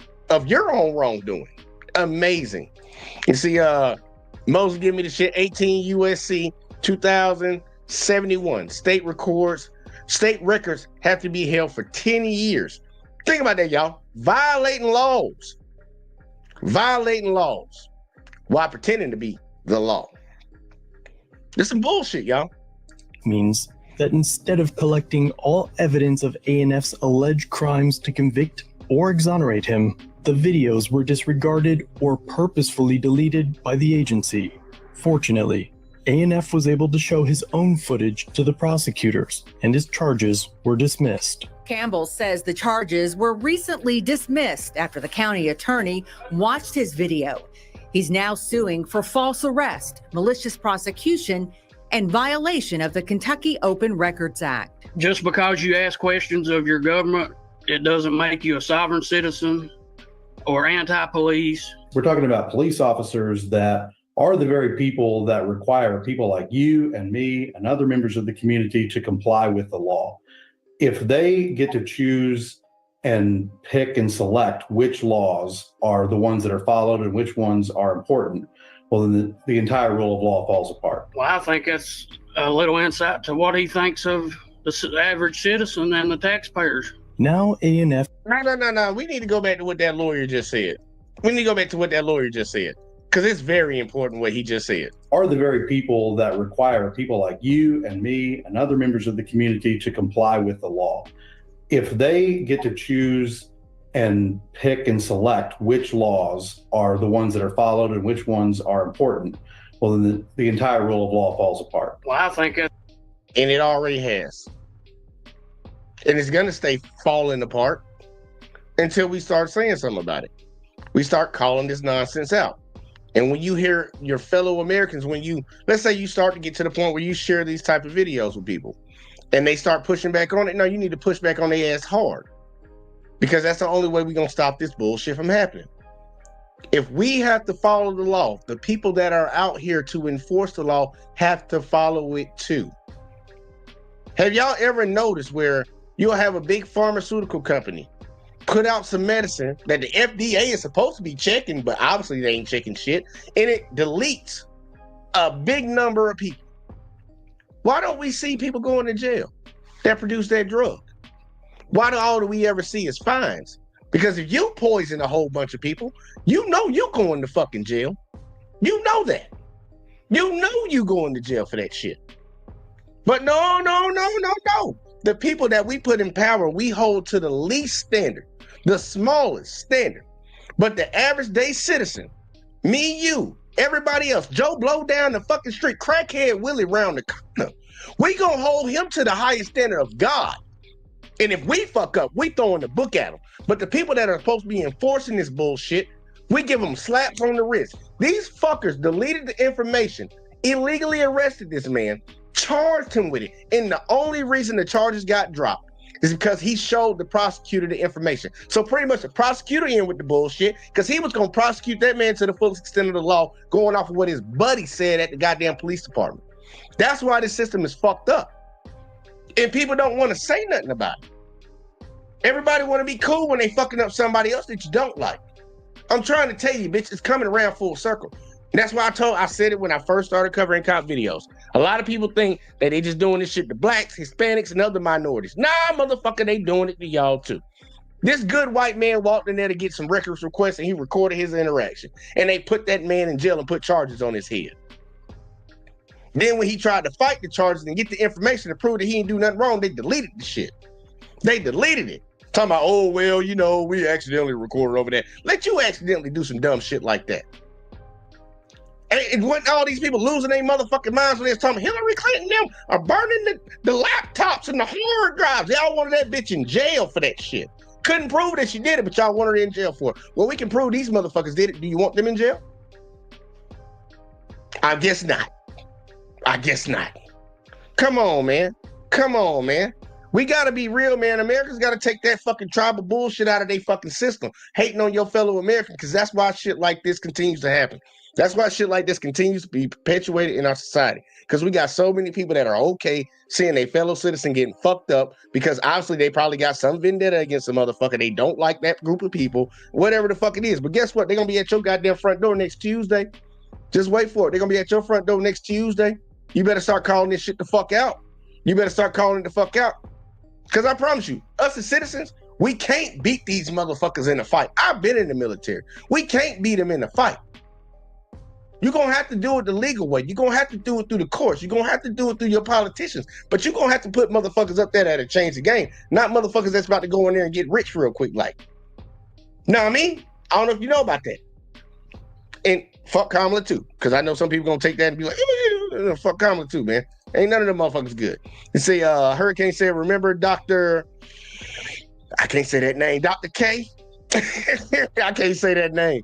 And he also said, I think there's another case with cops deleting a person's cell phone. I don't remember the case though. No, it's a lot of them, man. I actually got a few of them in the bag on my own because I got playlists, man. I probably should start opening up my playlist to be visible, but I accumulate a lot of videos and I put them in folders, playlists on YouTube. I mean, a matter of fact, I'm gonna let a few of them be open so y'all can see what the hell's about to be coming in the future. But yeah, I got a lot of them where they deleting the videos. They've been deleting folks shit, and that's where the only thing I can say for the people that's got iPhones. Like that's the only thing I can say good for y'all, because y'all shit automatically go to the cloud, but you can do it on Android too. But yeah, these cops be going to people's phones, deleting their shit all the goddamn time. Delete. You'll see the motherfucker on the camera trying to turn it off. Don't know how to fucking work a goddamn phone. Face all on the bitch. Talking about, well, I was just touching it. I wasn't trying to delete nothing. Hey, bitch, what it look like? If it look like a dog, it bark like a dog, smell like a dog, and scratch his ass like a dog, the fuck is a dog? But let's keep going, y'all. That's a little insight to what he thinks of the average citizen and the taxpayers. Now ANF is suing Chief Williams, Amber Hensley, and the city for wrongful arrest, battery, malicious prosecution, and violations of the Open Records Act. It's worth noting that this is the second current lawsuit that Chief Williams is named in. The first was filed by his most recent second-in-command. She claims that she was demoted and eventually fired after reporting the chief and his involvement in an incident of excessive force. The former deputy chief of Hazard Police has filed a federal lawsuit against her old boss, the city's police chief, and the city manager. She claims the chief retaliated against her for reporting him for alleged excessive use of force. Hazard Police Chief Darren Williams fired her after she reported him for alleged use of force. According to the lawsuit, it stems from a road rage incident back in March. The victim called Chief Williams, seen here in the orange t-shirt, directly. In a memorandum to the city manager, Cornett wrote that Chief Williams choked the alleged perpetrator and then had him arrested. Several days later, after she was demoted and filed a complaint, Williams pinned a copy of the complaint to a wall at headquarters. Over the next few months, Williams moved her from day shift to night shift and issued 6 reprimands against her that she says were, quote, completely baseless. After she was fired in September, she went to headquarters and found that someone had bagged up her personal property and threw it out of her office. Williams penned a message to her complaint that read in part, quote, "It is always good to support your leader. If you undermine a leader, it not only hurts them, it also hurts the morale of the troops, as well as you as a subordinate leader." Some leaders just weren't meant to lead, but Chief Williams still runs the Hazard Police Department. ANF is currently in his 3rd semester, attending school for journalism. His channel will be linked below, but if I hear of any updates, I'll be sure to let you know. Before you... Let us know. I want to know. I want to know about the updates on those lawsuits, because I hope they motherfucking take all, for all the taxpayers that's in that city, in that township, whatever it might be, that want to sit around and defend that piece of shit. I hope y'all motherfuckers lose the money that y'all was going to get a new sidewalk for. Because they ain't going to take it out of the police budget. They going to take it out of shit for y'all. I hope y'all lose that new park that was going to be for the children with disabilities. I hope they take that shit away. Because obviously y'all ain't going to fire the motherfucker. I hope y'all got a new something that y'all really want, that the city supposed to take y'all tax dollars and do with it. And I hope they don't fucking do it, because they got to pay the fucking lawsuit. I hope that shit happens. I hope that shit happens. Because this is crazy, man. This makes no sense at all in the world, that we got people out here that will sit around and defend this tomfoolery bullshit, all because of what? They was raised up on, you supposed to respect the cops, you supposed to do what you're supposed to do, and never talk back to them, never question their authority, just they do what they're supposed to do, and you supposed to just abide by it. Like, I'm tired of them motherfuckers, man. Y'all need to die the fuck off or something, man. This shit ain't fucking peachy and clean and butterflies and rainbows like you think it is. These are the same people that you look at. You got neighbors that you look at that you don't like, right? Well, guess what? Some of your neighbors might put on a fucking police uniform and go to work every day. Did your feelings change when they put on that uniform? I'm pretty sure they don't. But we got so many people that are okay with bullshit like this happening, man. It's crazy. Hurricane said, I hope they cancel the Kentucky Carnival. Yeah, cancel that motherfucking shit. Y'all don't need to be going out there. Fuck the funnel cake. Fuck the turkey leg. Y'all ain't getting none of that shit. Because we got to pay out for these motherfuckers robbing. But speaking on paying out, I got to show y'all something that's fucking hilarious. I got to find it first, though. This shit right here, and the sad part, it's really not hilarious. It's really kind of crazy when you finally see it. But I've been doing a lot of looking around in these YouTube streets, just trying to find different information about different shit. And I've been running across some interesting things, y'all. Running across some very interesting things that's been going on, especially pertaining to our law enforcement and people of that like, because some of this shit just ain't right. Well, all the shit that I've been looking at ain't right. It ain't right at all. But they've been doing some very, very, very, and I'm talking about very, very devious things. And even after being found out that you did some devious shit, and you should be hemmed up. Well, they should be hemmed up for it. A lot of shit don't happen, man. A lot of shit don't shake, man. But let me see if I can find this shit, man. Hey, I'm scrolling like a motherfucker on here. Damn, where the fuck am I look at this shit? I know I looked at it yesterday. Let me see. Op said they teach white people they better than everyone else, but take advantage of them too. Yep, you goddamn right about that. You goddamn right about that. And that'd be the funniest shit about it. Oh yeah, we treat you better than them blacks and them Hispanics. Motherfucker knocking you upside your goddamn head too, bitch. Stupid ass sitting over there fucking co-signing the oppression of other people while they oppressing your good goofy ass. Don't make no damn sense at all in the world, but motherfuckers are die hard, ride with it. Like for real, motherfuckers, I've seen people that will jump in and help these motherfuckers when the motherfucking cops are dead ass wrong. Like dead ass wrong. Dead ass wrong. Matter of fact, I'm gonna show y'all this one real quick in the meantime while I find this shit, man. Cause this is something they've been doing up there and they've been doing this shit up there, and I don't know if a lot of people been hearing about it, but I'm gonna show a lot of these state and local videos so people will start seeing shit that's going on around the country.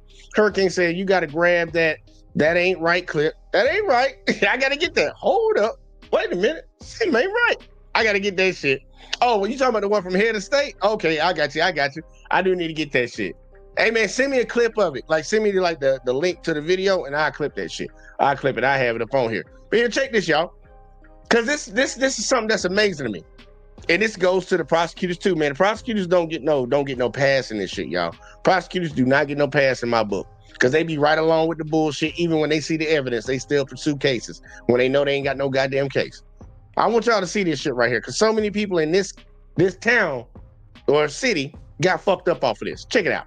So video you've got to see. It shows state police wrongfully arresting 7 innocent people for a crime they didn't commit. 7 sober drivers charged with DUI arrested by different troopers in different parts of the state. It's the latest discovery in Chief Investigative Reporter Jeremy Finley's sobering problem investigation. Go ahead and step on out of the car and we're going to have a conversation, okay? On the evening of June 23rd, Stephanie Fair was about to find out she was in double trouble. There's a very distinct odor of alcohol that comes from either a person or inside the vehicle. Right. Okay. I understand, but I on my life, I don't drink alcohol. I just ate. When he started asking me about drinking, I instantly got this feeling in my stomach, like this is bad. And it was. She'd been pulled over for failing to move over, something the state trooper was not pleased about. She almost hit me when I was wrapping up a traffic stop. I come up to the car and it just reeks of alcohol. How's she doing the test?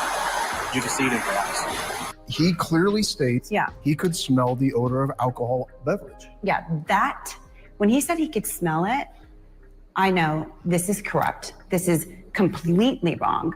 Place your hands behind your back. Why? Because you're being placed under arrest for DUI. But wait. Why? But I haven't drank anything. But I don't drink. And she was right. Not only did her blood work show she had neither alcohol nor drugs in her system, her attorney got video of where she'd been before being pulled over. That's her getting ice cream. I have tried. I was more scared being with that cop alone than I actually was inside the jail. I was terrified. Candace Slate can sympathize. It's hurting to do that on my knee. After her car flipped in an accident, a state trooper asked her to do a field sobriety test, clearly in pain. She doesn't do well. I know I bombed it. I mean, I was in shock. Go ahead and put your hands behind your back and arrest for driving influence. I'm sorry, what? I thought, oh my God, I'm going to lose my daughter, who I can't lose her. You know, I can't lose my license. I mean, this is my life. Several $1,000s paid to an attorney later, she got her blood work. No alcohol. Her level of prescription medication so low, the charge of DUI was dismissed. I ended up broke, trying to prove my innocence. Yes, I won. It was dismissed, but I'm terrified to drive now. It also happened to Labrisha Beatty. It just had a traumatic impact on me. An employee of NASA, a state trooper charged her with DUI in Giles County. Her blood work later showed she was completely sober. There is a real issue. There is an issue in Tennessee. And it turns out state troopers didn't just wrongfully arrest these three women. They also arrested Reed Hawley and Henry Esslinger and Keith Von Susten and Thomas Maness, all arrested for DUI, whose blood work later showed they were sober enough to drive. But those are just the cases of drivers that we found. Turns out there is no data of who's making the false arrests. You may recall, we obtained TBI data that shows 609 people in Tennessee have been arrested for DUI in a 7-year period, whose blood work came back showing they were completely sober. But the TBI tells us they... Think about how crazy that is, y'all. 609 people were arrested for DUI, but their blood work comes back. Nope, no alcohol, no drugs in their system. Think about how crazy that is. This is just in one place. Yeah, I think you're drunk. Can you prove I'm drunk? Nope, but you're going to jail. We're towing your vehicle and you're going to have to bail out.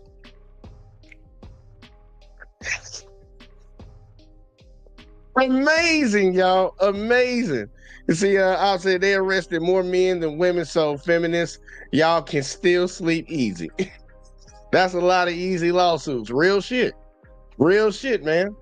Y'all arrested motherfuckers and they all passing the goddamn...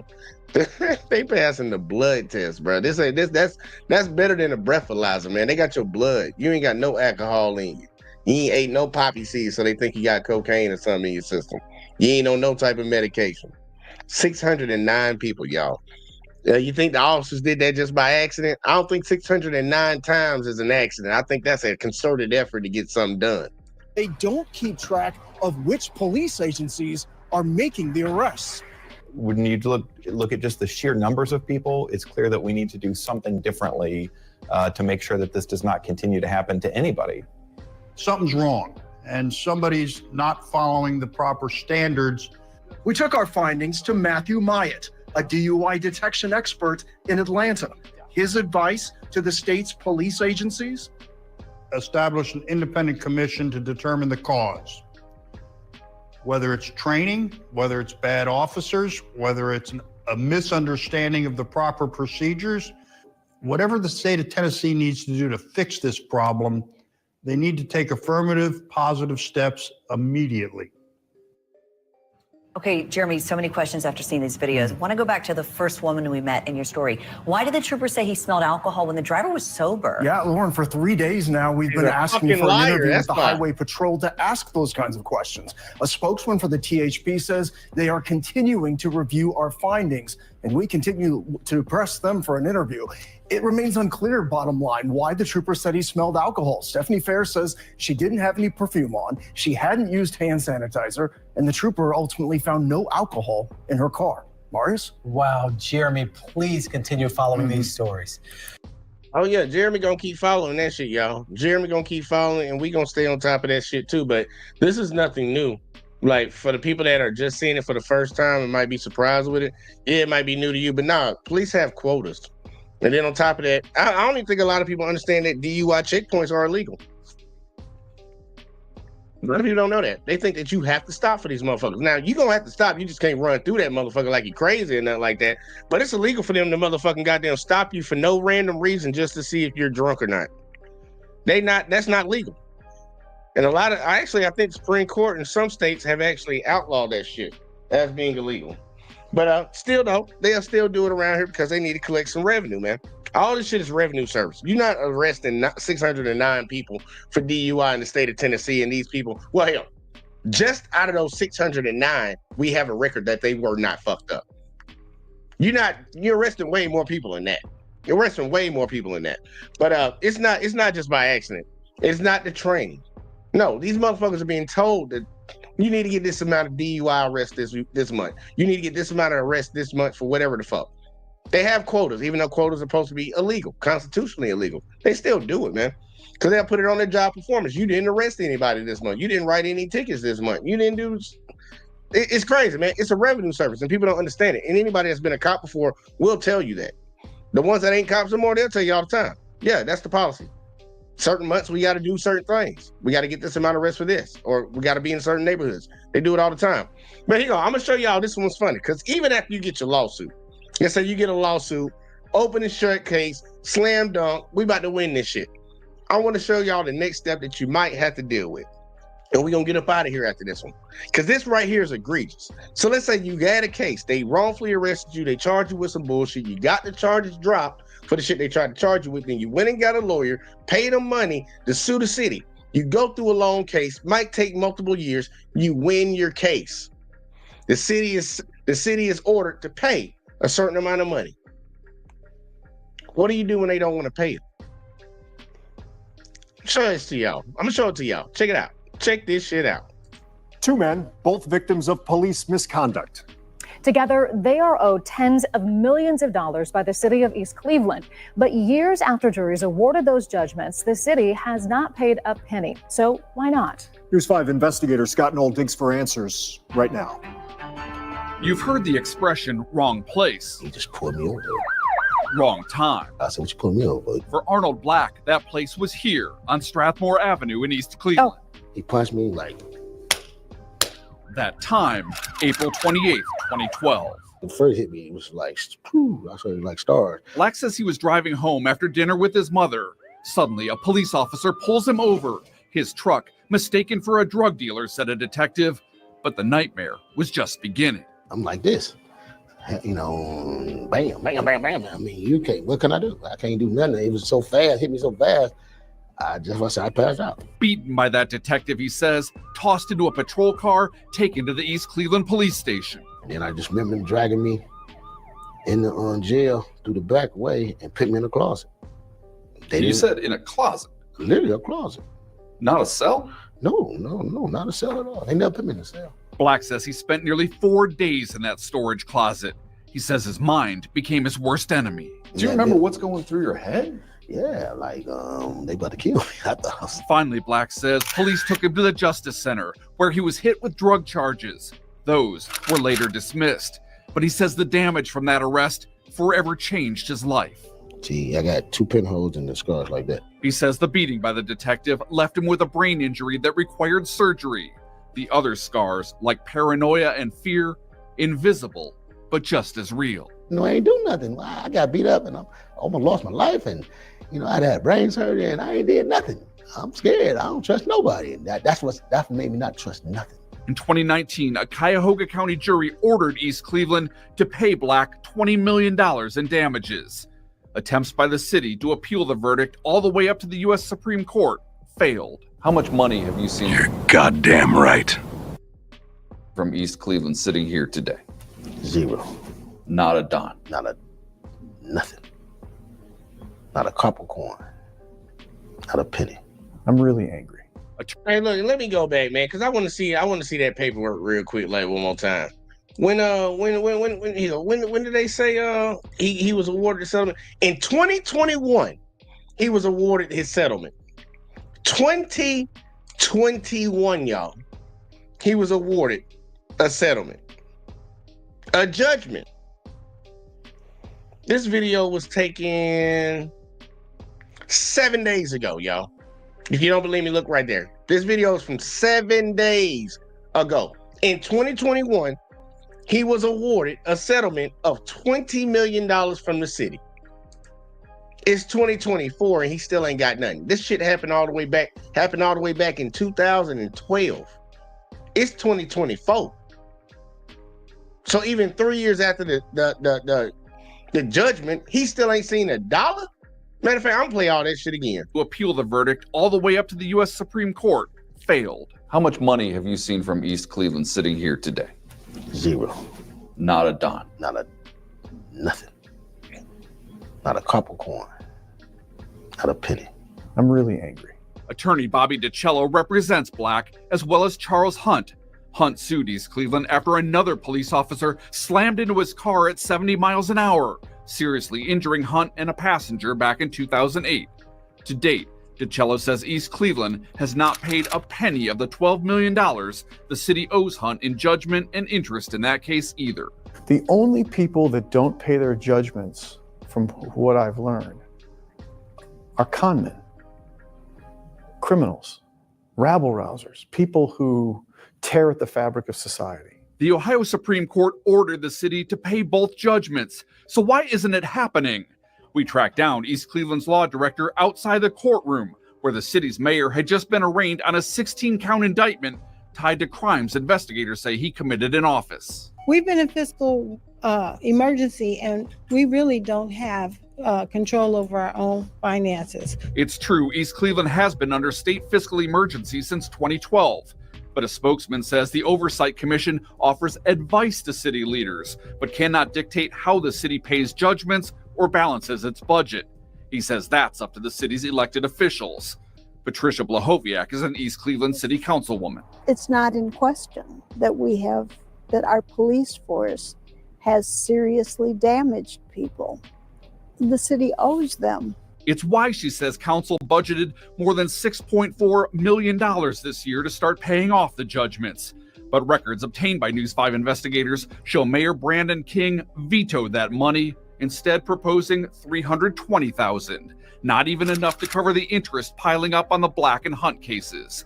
So who advised the mayor to cut the funding? The law director says not her. So you haven't told the mayor's office or told council that you don't believe they're going to have to pay this money? Absolutely, except during the course of whatever was in my case status reports. You go by that. That's the extent of my interaction with council or with the fiscal commission. Or was it? Look at this February 2023 email from the law director. It's addressed to the mayor, members of council, and the fiscal commission. In it, Willa Hemmons writes the city should appropriate $25,000 a year for 10 years. And another $100,000 in interest to cover the Hunt case. In other words, a total of $350,000, just days after the state Supreme Court ordered the city to pay Hunt more than $12 million. Leadership has acted like the law does not apply to them for decades. And it's not funny anymore. DiCello went back to court, getting subpoenas for city leaders, hoping to figure out what's stopping his clients from getting the money juries said they deserve. It's very clear. The city of East Cleveland is not going anywhere. And as long as it exists, it has a burden to pay the debt. In the meantime, it's people like Black caught in the middle, wondering, will he ever see a dime of justice? I think they wish I die. Then it's gone. That case gone. Literally, they wishing I die before this can go away. Blahoviak, the councilwoman, admits she's not sure where the city would get the money to pay the judgments. When East Cleveland was first placed under fiscal emergency, its budget shortfall was just under $6 million. The state says that deficit is expected to grow to a projected $30 million by 2028, and that does not include the $32 million owed to Arnold Black and Charles Hunt, an amount that only keeps growing as interest on those judgments keeps piling up. Now, we tried emailing and calling Mayor Brandon King for his response. It's been more than a week, still nothing from the mayor. Wow. We know you'll... And you probably ain't gonna hear a goddamn thing from him. So, once again, let's break this down. We started off with officers that get calls, multiple calls about the situation. No absolute description of a suspect, but they just jump out and start yanking up Black kids because they don't want to talk to them and putting them in handcuffs and putting them in the back of the police car. And then after their parents show up, they lie to the parents. All right. Then we move on to a good old white gentleman going into his local police department to get a put in a public information request on some officers, their salaries and their ranks. And he gets put in handcuffs, arrested for recording in a police lobby. And then charges are trumped up on him, even though they got dismissed. They're deleting evidence. They're deleting just straight up evidence. All right, so we go through all that. We go through all that, right? Next, we got another county in Tennessee. Well, state of Tennessee. I'm sorry, not even the county in Tennessee. State of Tennessee. Just pulling over sober drivers and charging them with DUI, towing their vehicles, locking them up, making them pay bond and show up for a court date. Even though their blood comes back, nothing in their system. And then finally, to another situation where, we kidnapped this guy because we thought he was a drug dealer, threw him in a closet for 4 days, then finally charged him with drug charges that eventually got dismissed, beat him up where he had to have surgery on his head. Then we end up in a lawsuit, lose the lawsuit. He's awarded $20 million, not count the other $12 million that's awarded to another guy that y'all ran into, your officer driving 70 into a car. You know, it's amazing how that happened. I bet that cop's still on the job. We don't want to pay our debts. We don't want to pay our debts. Well, we're broke. How can we pay our debts? I think a lot of Americans have a lot of issues that we need to actually start addressing. Stop talking about fucking illegals coming across the border. Stop talking about what China's doing. We might want to start looking at some of our people in government. And it ain't just one side of the motherfucking aisle. Now, keep saying that shit till the cows come home. Because that's why these motherfuckers are allowed to keep doing the dumb shit that they do. Because one side say it's you, and the other side say it's you. And guess what? Both of them in the back saying, we about to rape the fuck out of these bitches. We about to stack up on these hoes. We about to take power from their ass because too many dummies running around here with some goddamn MAGA hats on or some Be Kind shirts thinking that they stand for something when you stand for fucking nothing. If you really stood for something, you'll say, fuck all them hoes. These motherfuckers harmed both these two gentlemen, lost the lawsuit, and refused to pay. Talking about we broke. Then why the fuck you got a job then? Why the city paying you? Why the city paying you? If we broke and you can't pay your debt, let me not pay a fucking debt that I owe to the city. Y'all know they're gonna put a warrant out for me and come pick my ass up. Y'all know they're gonna do it in every state, every city, every municipality around the United States. Let you not pay your goddamn debt. They gonna come pick your ass up and put you behind bars. But they don't want to pay their debt, and it's like, well, you know, we're broke. Amazing, y'all. Amazing. I want to see how much it's going to take for Americans to say, fuck that. We ain't dealing with that shit no more. I wonder how many it's going to be. I wonder how long it's really going to take. I can cover these videos till the cows come home. I can show it as much as I want to. Because when I talk to regular people, especially like where I work and stuff, I work around a lot of certain type of people. Oh, you just hate the police. You hate the police. And I think they really judging it because, you know, my skin look like this. You just hate the police for no reason. Nah, I got reason. I got reason to have a dislike of the motherfuckers. I don't hate shit. But I highly dislike cops. And for ones that say, well, there's good cops. Well, why the fuck they ain't doing something about it? Oh, I'm sorry. We saw that earlier. The same cop that arrested that white man for recording in there. He had a good cop that reported his ass for choking a citizen because he was mad in a road rage incident. What happened to her? Oh, they fired her ass. Oh, I'm sorry. Seems like they got that one good cop up out of there, y'all. I just don't know. I just don't know what we're gonna do, man. When the fuck y'all gonna stand up and say something about this shit? We need to be spreading these videos around. This shit irritates me, man. It gets me hot. Like I already got a hoodie on. I'm hotter than what this hoodie got. Because I get tired of seeing this shit. I don't care what color you look like. I don't care what your background is. I wouldn't even want these fuckers doing some fucked up shit to a racist unless he had it coming. Like he really broke a fucking law. He broke a law and you holding him accountable for the law he broke. Not because you think that you're the judge and jury and executioner and everything. Y'all know on Thanksgiving they shot a 15-year-old in the head. Running away from cops. Shot him. Talking about he thought he saw a gun. After he shot him and let him bleed out on the ground for 15 minutes, and they finally went up there and checked him, they said they found the gun. Guess where they found the gun? in a zipper pocket that they had to unzip to get to. So you telling me he shot this kid while he's running away from you, and he tucked the gun in his pocket and zipped it back up while he's on the ground bleeding out. And guess what them dudes gonna do? Guess what's gonna happen? They're gonna let that cop walk. They're gonna do all they gotta do to cover it up for each other. That's why people like Amber Geiger are already out of jail. A lot of these cops that done deleted people already out of jail because we got so many sympathizers in this country that don't want to believe cops will do something wrong, and we got them dead to rights showing that they did something wrong. We'll still have sympathy. Like, oh no, we shouldn't treat them like that. We shouldn't give them that much time. You know, they have such a hard job.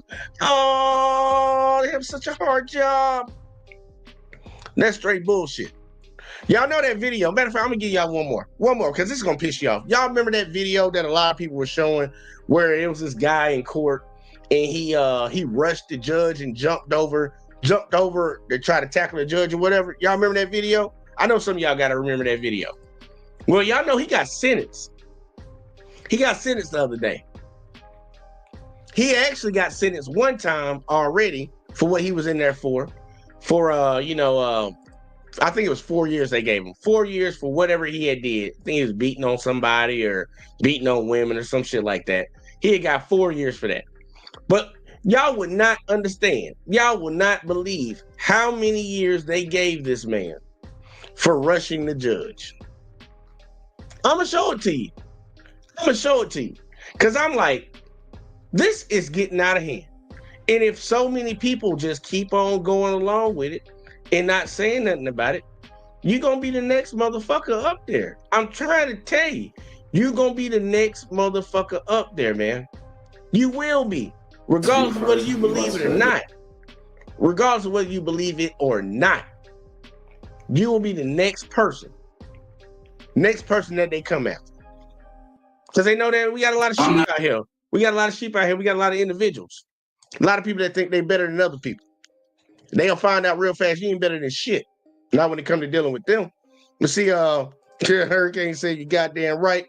Dunn said this was a superb live. Great job. Appreciate that. And Hoppin said about the other bitch, you lying bitch. Yeah, you're lying. The record showed it, bitch. You knew about all that. Marcus in the building. Shout out to Marcus. He said, yep, F the bad ones. But we also need the good ones, just need changes made with the proper channels, and the wheels of bureaucracy need to be changed. Ain't no proper channels, Marcus. That's the whole point of it. Ain't no proper channels. And I don't believe there's no good ones. Because if the good ones ain't willing to get fired to call out the bullshit, you a bad one. I always say compliance. Like, if you're complicit with the bullshit, you're just as bad as the motherfuckers. Like, let's say, like a lot of people in the Diddy case, a lot of people gonna end up going to jail for not actually doing what Diddy supposedly is accused of, but just sitting around and watching him do it, being complicit to him doing it. A lot of people are gonna go to jail for that. And I don't think anybody's gonna shed a tear and say, no, they shouldn't go, they didn't do it. Because people are gonna be like, no, they sat there and watched it. So what do you say? Like, do you have the same energy for the cops that sit around there and watch bad cops brutalize innocent people?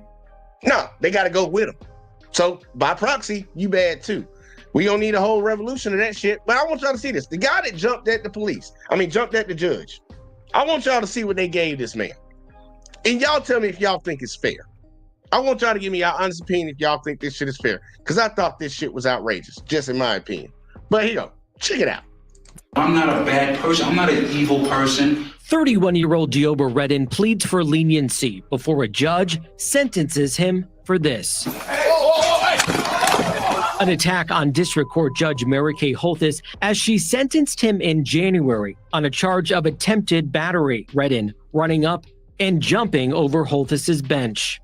I'm not making excuses for my actions. I'm saying I'm not a bad person. And I know that I did not intend to kill Mary Kay Holthus. I know I cared about her well-being. Holthus and a courtroom marshal both injured in the attack, leading prosecutors to charge Redden with attempted murder. During trial in September, Redden agreed to plead guilty with the stipulation he's mentally ill. I saw nothing but red, and I don't remember doing anything except for jumping on top of her and doing this to her robe. I was like, why are you doing this to me? That's what I wanted to ask her, if I think I know myself, but I'm not really sure. He made a conscious decision to kill me and made every effort to succeed.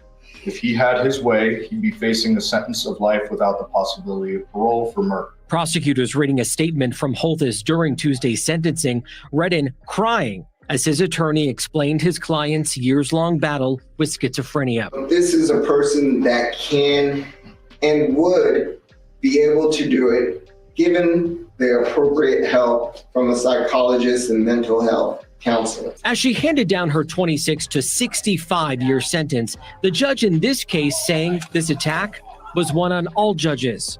It was not just retaliation for an attack on Judge Holthus. It was also an attack on the judiciary. With credit for time served, Redden will be eligible for parole in the 2050s.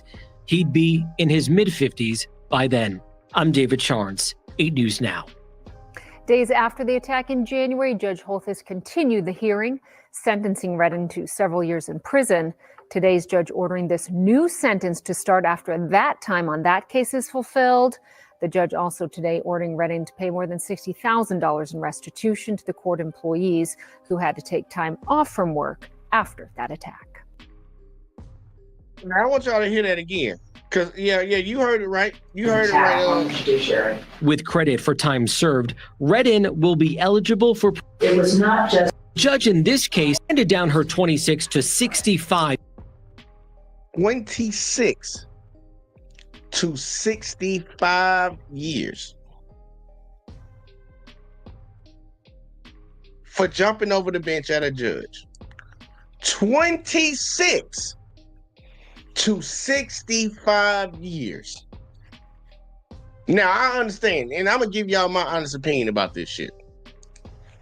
He should get time. He should get extra time for what he did. He was already going in for 4 years. He should have got extra time for it. But that's cruel and unusual punishment. I don't give a fuck what nobody say. 26 to 65 years for jumping at a judge? We got people, and I want people to understand why I'm saying what I'm saying. We have cops that will shoot a citizen in the back on camera in cold blood and get less than 10 years. But you telling me if I jump at a judge, you're going to give me 26 to 65 years in prison. Y'all got me fucked up. What's up, Miss Jackson? Give me your thoughts on this. What's good, bro? I'm kind of just jumping on in the mix of it. I just got off work, but this is my topic, my show that I definitely capitalize on. So I just want to come in, kind of jump on and join the party. Yeah. Did you just see that last one? I hadn't got a chance to see any of the videos. Well, check it. There was a guy, and I'll show the clip again. This guy, you probably saw it back in the future. Well, back in the day. It happened, I think, maybe last year, the year before. This guy, he was getting charged with something. And this is what he did to the judge. Check it out. Hey, Holthus, I know I cared about her well-being. Holthus and a courtroom marshal both injured in the attack, leading prosecutors to charge Redden running up and jumping over Holthus's bench. I'm not making excuses for my actions. I'm saying I'm not a bad person. So pretty much the guy, he was getting sentenced to 4 years in prison for doing something to somebody. And the judge, I guess he got pissed off. And he decided he was going to rush the bench, jumped over at the judge. Well, they came back and charged him again, and this is what they gave him. Battle with schizophrenia. This is a person. During Tuesday's sentencing, Redden crying as his attorney explained his client's years-long battle with schizophrenia. This is a person that can and would be able to do it given the appropriate help from a psychologist and mental health counselor. As she handed down her 26 to 65-year sentence, the judge 26 to 65 years in prison for him doing that. What's your thoughts on that? Okay, so they got him for assaulting the judge, evidently. So you have to take into consideration, is this client defendant, is he competent?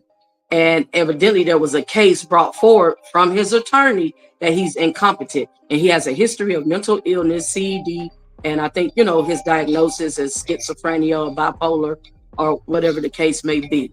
So therefore, mental health, he should have handled that.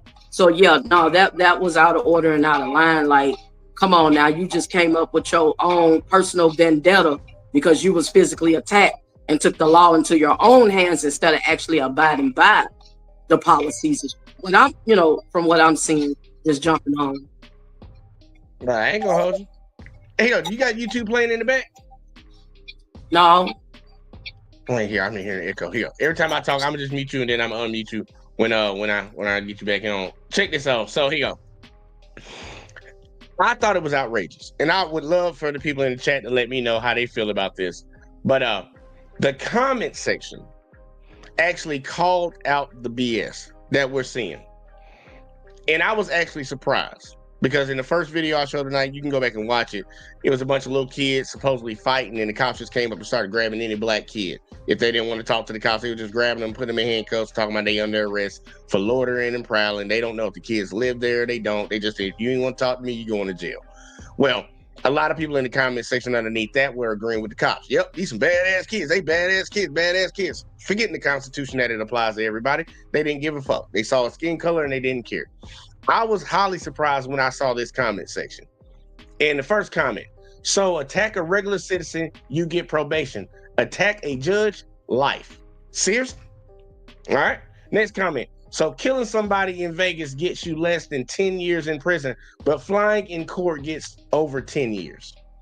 A lot of people are they actually paying attention to the hypocrisy of this bullshit. See, pedos get 8 years in prison, but this man gets 65. Man, y'all need to stop. They finally removed the trampoline in front of the judge. I don't know how he did jump that high. I ain't gonna lie, that dude, he could have been a world-class athlete if he wasn't out there beating up on people. He say they are making an example out of him. They are. But I want to see the comments. I want to see the comments underneath that one. He's a monster who attacked an old lady. Imagine what he do to your son or daughter. Those are people right there that you're disregarding. They gave this man 26 years to 65 for attacking somebody. And all the other comments, they read all the other comments before they left their comment. People that touch kids get less time. People that beat their wife get less time. People that delete folks get less time. But jumping at a judge, oh, we gonna hem you up, okay? And see, motherfucker said, damn right. People can't write. If has the brass to jump a judge during session, imagine what he's capable of doing to an elderly crossing him on the street. Motherfucker said, an example, I guess, of course, but also you can't attack a judge. That's just common sense. Next person said, it seemed like an isolated incident. He deserved time, but not that much time when no one was even injured. I agree with that comment. He injured the judge and a sheriff. They made that very clear in the video, or did you not watch? I mean, do you want a guy like that walking around the street just attacking people? A guy like that who will just attack a judge in the courtroom like that is dangerous and needs to be in jail. I don't think, do you disagree that he should be in jail for what he did? Okay, so I didn't get the original charges and what state he's in. They really didn't say the original charge. They tried to charge him with murder, though. They tried to charge him with murder towards the judge. All right. Well, depending on what his original charge was, what crime he originally was on trial for, and you said he was sentenced to 4 years on that one. Okay. And so, yeah. Now, he needs some mental health treatment and therapy. So is their civil duty as for the representing the judicial system to get him the help he needs. Okay. But yeah, should he be held accountable for his actions? I agree. But the sentence, the punishment, that's outrageous. Like you said, people delete folks and unalive folks don't get that much downtime. So yeah, she was just trying to make a statement. All right, I'm gonna read a couple more of these because I got a grand point I want to push out to everybody that's still around because I think this will be very important. And see, no, he's not being made an example of. All right, I would say that's cap. He is being made an example of, which is crazy. No, he is only an example of what not to do under any circumstance. He belonged in prison for a very long time. Yeah, a long time, like maybe double his sentence up or charge him with assault on the judge, not murder. She ain't dead. The bitch got up and was in court the very next day. I don't understand how you, okay, whatever the fuck.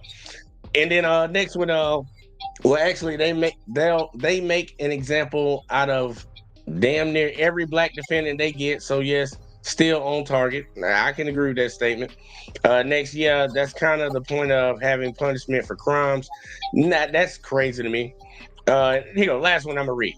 To John Harris. I guess who the fuck was John Harris? Okay, I don't know who the fuck John Harris was in here, but this person's responding to John Harris. He was not attacking random people on the street like a crazy person. He attacked the judge regardless of gender/age. That is why they are making an example out of him, to protect the judges by setting the bar high of the punishment for attacking them. Okay. So to this person's understanding, we got to make an example because you cannot attack judges. You can't attack judges. Where's the statement being made for people that are getting unalived on the street?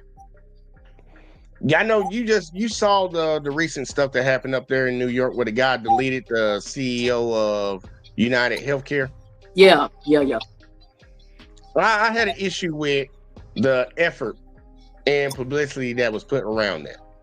And I had a few people was like, why you got a problem with that? I'm like, people get deleted every day. Why are those same resources not put forth to solve those crimes? But when it's some rich ass dude in New York get deleted, we doing nationwide searches for people. We got the FBI coming in for this. Why is it only when it's these highly publicized events do we get this type of response from law enforcement to do their damn job when there's people that are losing their lives every fucking day? I had an issue with that. What's more special about him than little Freddie that got killed down the street last week? What's more special than him? Because everybody say we all men created in God's image and we all equal, right? Then why the fuck that motherfucker got that many resources allocated to solve his murder and find the person that did it when you didn't do it for this person over here?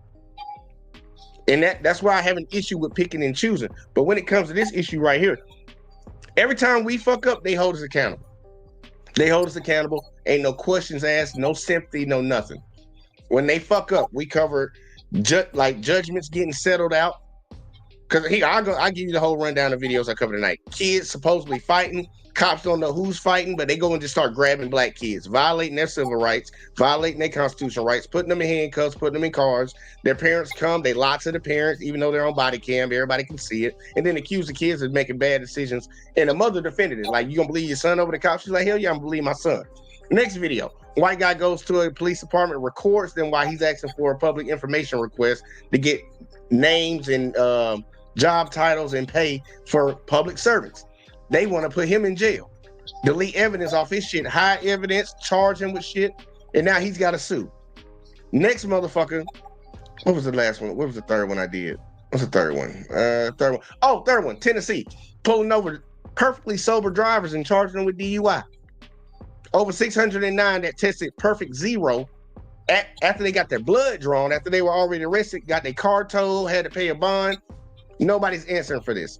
Last video, guy gets kidnapped by the cops. They thought he was a drug dealer. He wasn't a drug dealer. They put him in a closet for 4 days, beat the shit out of him to the point where he had to have brain surgery. Then charged him with drug offenses. Drug offenses got dropped, as usual. He sues them, wins a judgment of $20 million. He got the judgment in 2021. It's 2024 and that man ain't seen a dime. So it seems like when we do something that angers them and harms them, they're quick to react and they're quick to hem us up. But if you ever attack them motherfuckers, 26 to 65 years. I'm just stuck on that. 26 to 65 years for jumping at a judge. How do you think we can get around that? How do you think we can get that? Because I think that's cruel and unusual punishment. What you think, Ms. Jackson? Yeah, I was gonna mention, and not getting the full narrative of the story, but that's why I asked the question of what state he lived in, because you got different state laws. But either way the ball rolls, that's outrageous. You know what I'm saying? It was a misdemeanor. If there was going to be a charge brought forth, it was a misdemeanor charge. You know, there was no serious, severe bodily harm done to the judge. You know, all in all, she was okay. And so that is assault in the third degree, which is a misdemeanor. Okay. And we could have added on or prolonged a little something to his time that he was already sentenced to. But it's evident the young brother is mentally incompetent and he needs help. And they should have did their job and been accountable to get him treated. That was the proper way to solve the solution. Oh, I agree. Yo, Las Vegas. It was in Nevada. It was in Nevada. Okay. But and this one thing that gets me, for anybody that disagrees with what Ms. Jackson just said, I'm gonna just let you know why you shouldn't think that way. There was a white woman that drowned her kids consecutively in a tub, one after another. Still to this day, she's sitting in a mental institution. Drowned her kids in a tub. Come here, Timmy, drown you. Come here, Samantha, drown you. Come here, Tommy, drown you. They weren't even gonna hit her with that much time, but they damn sure put her in a mental institution. They didn't want to put her in prison. They want to put her in a mental institution. Get her help.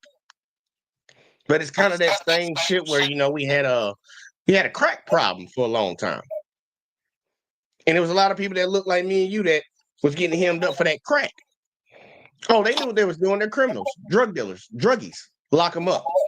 But as soon as a lot of people started getting hooked on these goddamn pills like Percocets, Percocets, Adderall, all that shit, all that opioid shit, we need to get these people help.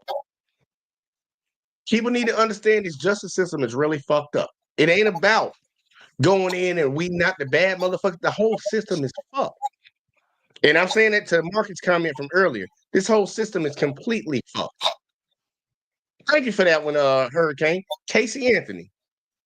Casey Anthony drowned all her kids. One by one. One by one. Sympathy was given to that person. But the motherfucker that, like you said, and I see it.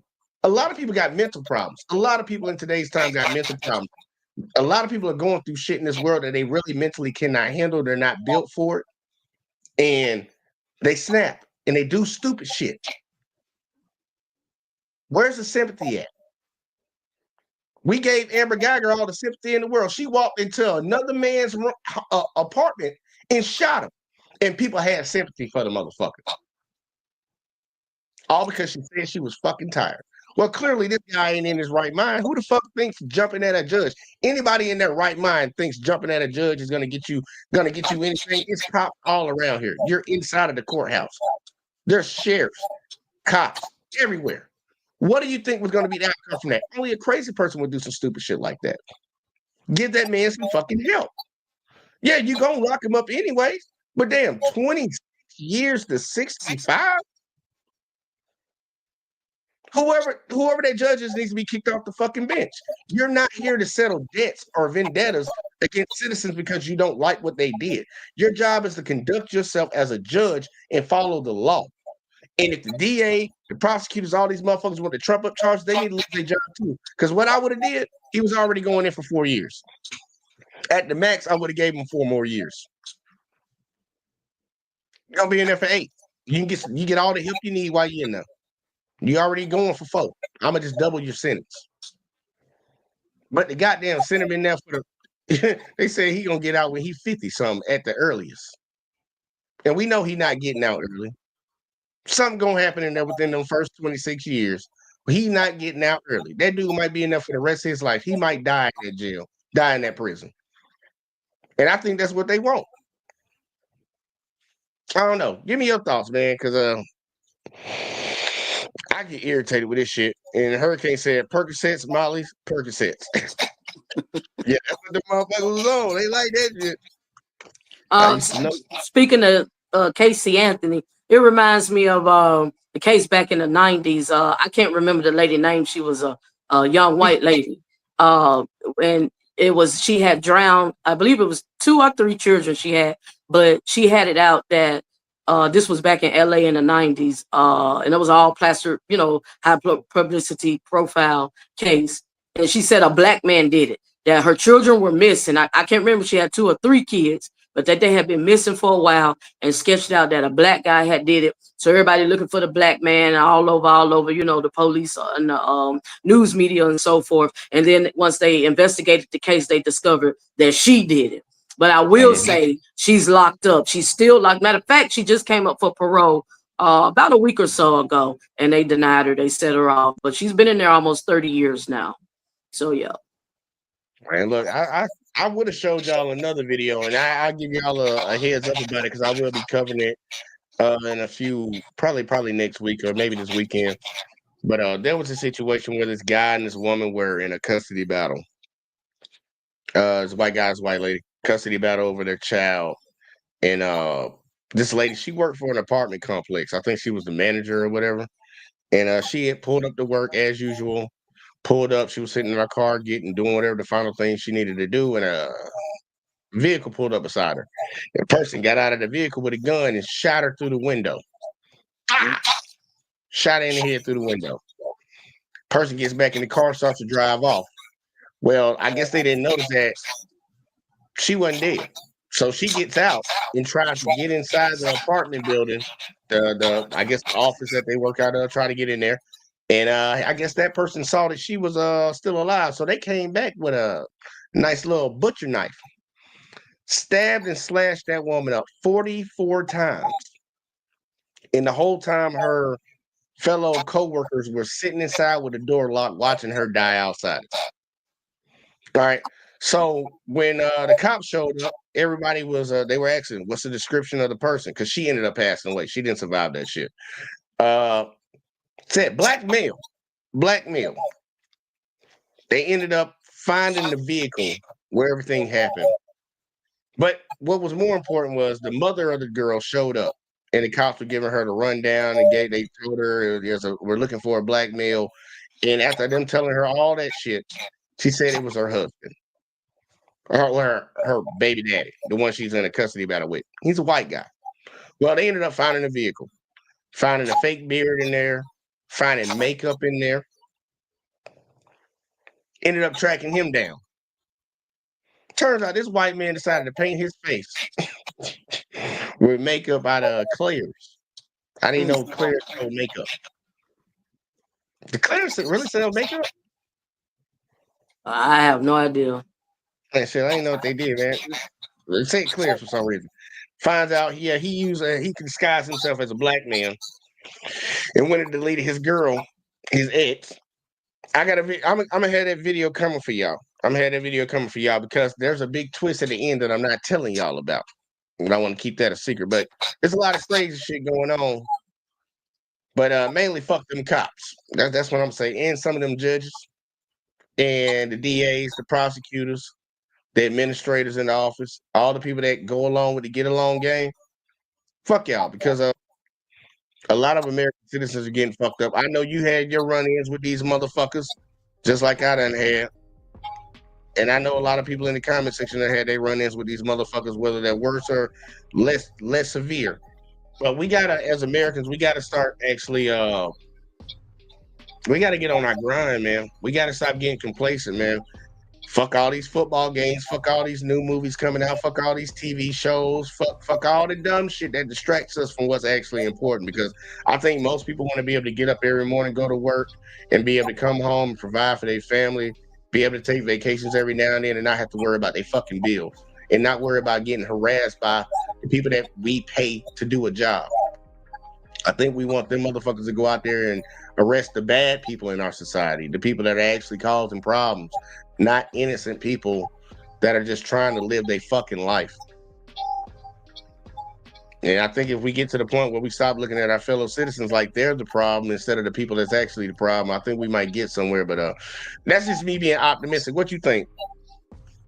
Well, yes, sir. You know, and like I always emphasize on, you know, sometimes we have to go back to the foundation. History repeats itself. So let's go back to the civil rights movements and signing the petitions. And of course, we've been blessed with social media, the power of it being global, and get information and education out here to the world, you know, where people need to learn their rights. The whole democracy needs to be destroyed. Okay. And the constitutional amendment needs to be rebuilt and rewritten. That's where we're at now in our generation and day and age. One thing I love about Kamala Harris, you know, and why I supported her and endorsed her so is because as a state prosecutor, you know, she speaks on getting you know, people sentenced and locking people up in a nutshell, but she also specified on the correction that they will receive while they're incarcerated, the treatment or the therapy rather, and then a re-entry program. That's very extremely important. We need to have a re-entry program so people can come back to society and succeed and be a productive citizen. The judicial system is set up for us to fail.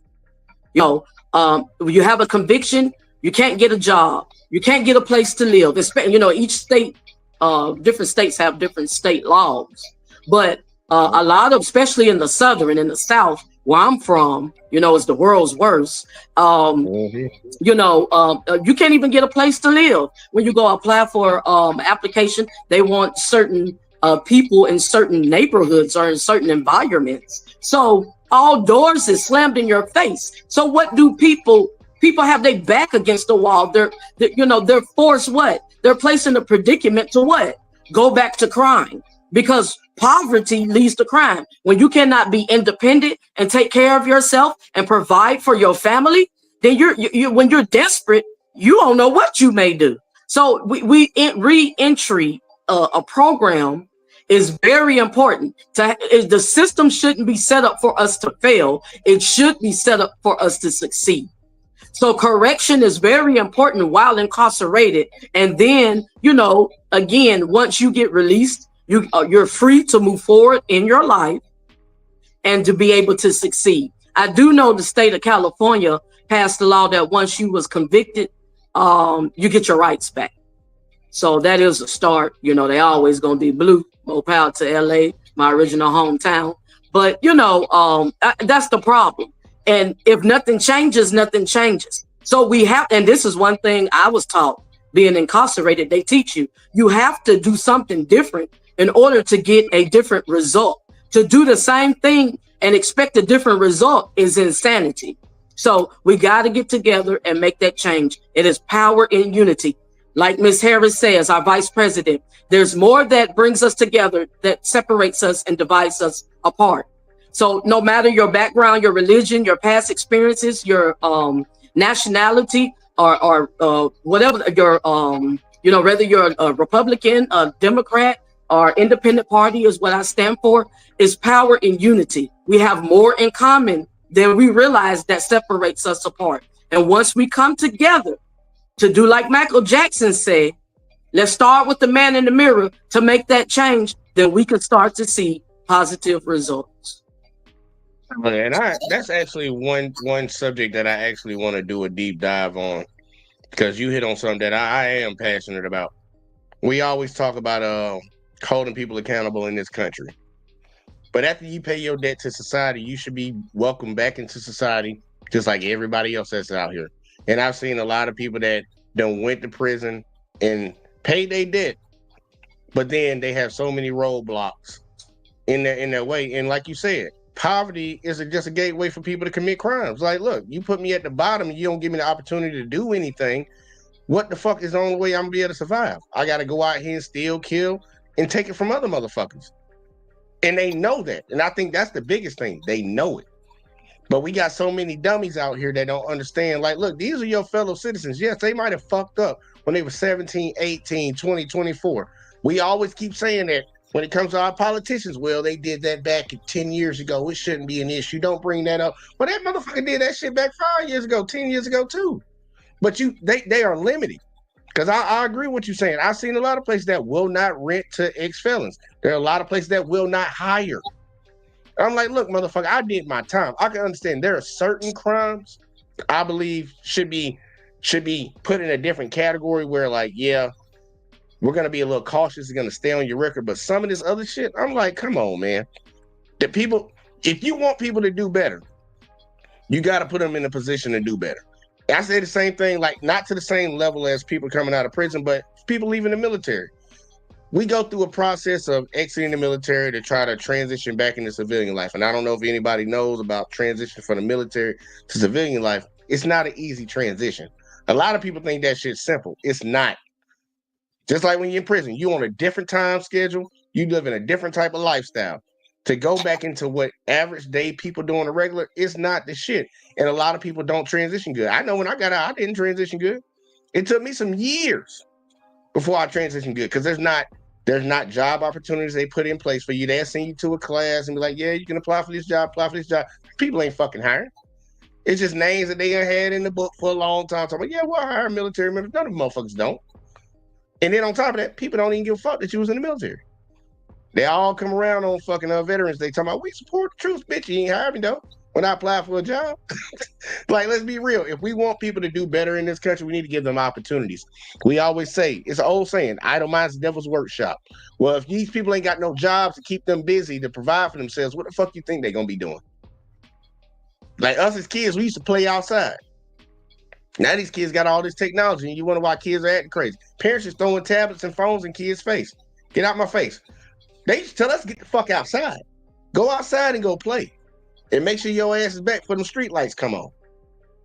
We don't do shit like that no more, and then we wonder why we're getting the same results. So just like Ms. Jackson said, man, doing the same thing over and over and over again, man, that's insanity. If we don't switch it up and do something different, man, ain't nothing gonna change.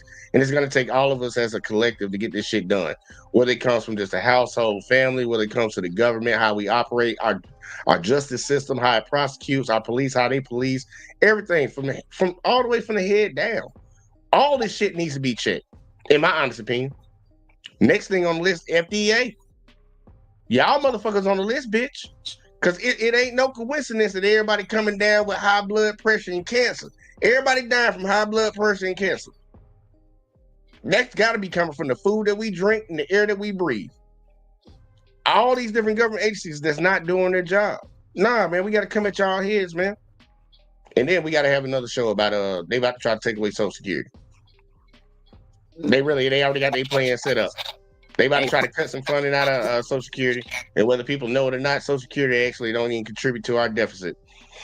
But they that's that Project 2025. Oh yeah, they about to end that. Hey, look, and that's why I told you I was happy either way it went, man. Motherfuckers can get what they want, because I already see people crying right now. They already crying right now. They're gonna be crying a little bit more because a lot of changes have started to be made. They didn't go after that CEO over goddamn United Health for no reason. And guess what? The CEO of Blue Cross and Blue Shield might want to hide, because I don't know if y'all know what they just did. What they announced the same day that motherfucker got deleted. But if a surgery goes any longer than what they determined the surgery should go, they're gonna start charging you more for anesthesia. If you ain't got the money to pay for it, you coming off of anesthesia. Man, what I'm seeing is everything Kamala has said so far is coming to pass. Trump wasn't playing. He's already signing executive orders into law, and he ain't even got an office yet. Yeah, he ain't signing shit. He just talking. He just talking, but people know he gonna be the president, so a lot of shit gonna start moving. Right, making it happen. That's why a lot of companies doing what they doing right now. They know the next leadership is coming in, so they already acquiesce into that next leadership. And people need to realize, like, regardless of whether people know it or not, you think it's gonna get good, I'll be sitting here waiting for it. That's why I got me some money saved up. Got me some money saved up. And some people talking about going back to the motherland and leaving America. I done heard all kind of stuff. I ain't going back to Africa. I need to go at least one. Well, actually, I've been in Africa before, but like, nah, I ain't dipping out for that. But I ain't gonna hold them if they do. They do decide to do that, man, because the shit's about to get. I tell people honestly, it's gonna get a lot worse than it before it gets better. It always has to for any type of change. It has to get worse before it gets better. But I don't know if the change for good is going to actually happen within these next 4 years that a lot of people been begging for. Because I think a lot of people that voted for the guy wants a dictator, whether they know it or not. They want somebody to be their big daddy. And he is a great white hope. White folks always need a savior. And they've got a lot of dummies that were black and all these other motherfuckers that wanted a savior too. And I'll tell you all again, once again, I didn't like Kamala. I didn't like her. I thought they both were shit. I think we need to get better candidates put up, but I believe they just playing in our fucking face. And this is what we're going to constantly keep getting. And America made their decision. So America got up. They got to lie in that bed. But I'm going to laugh. All the folks that thought he was going to delete all these illegals, that motherfucker already told you he ain't doing that shit. It's kind of like, you remember when Joe and Kamala got elected? It was like, yeah, if y'all elect us, when it was up in Atlanta, we going to send y'all this amount of money on stimulus checks. And then they got in and they switched it up. Well, he already done switched up about deporting illegals. That motherfucker said, yeah, we're just going to deport the violent criminals. I was like, nigga, they already do that. Man, but first it was said it was into motion. The bill is in the motion to deploy over 100 million, supposedly. Yeah, they want to do mass deportation. I watched that man in his last interview, and I'm like, you walked that back so hard. Yeah, we're definitely gonna deport the violent criminals, the convicted criminals. I was like, what's the difference? What's different about? We already do that, buddy. We've been doing that since. Let you be illegal and commit a crime in this country. Your ass getting deported. You gonna do your time here and you getting deported afterwards. We've already done that. So I'm like, what's the difference? I thought you said you was gonna do widespread and mass deportation. But I know he ain't gonna do it, main for one reason. Motherfuckers need people to farm. They need people to farm. They need people to do this construction. Drive has any construction site and y'all will see it. There's a lot of Hispanics out there. The motherfuckers ain't trying to lose that cheap labor. The people that are paying, that lobby for that motherfucker to get in the office, they want their workers to stay here. That's why you'll see motherfucking what's ICE going to these different factories and deport, like grabbing all these people up. You see, they don't never do nothing to the people that's running the company that's hiring them. They just grab the illegals and take them.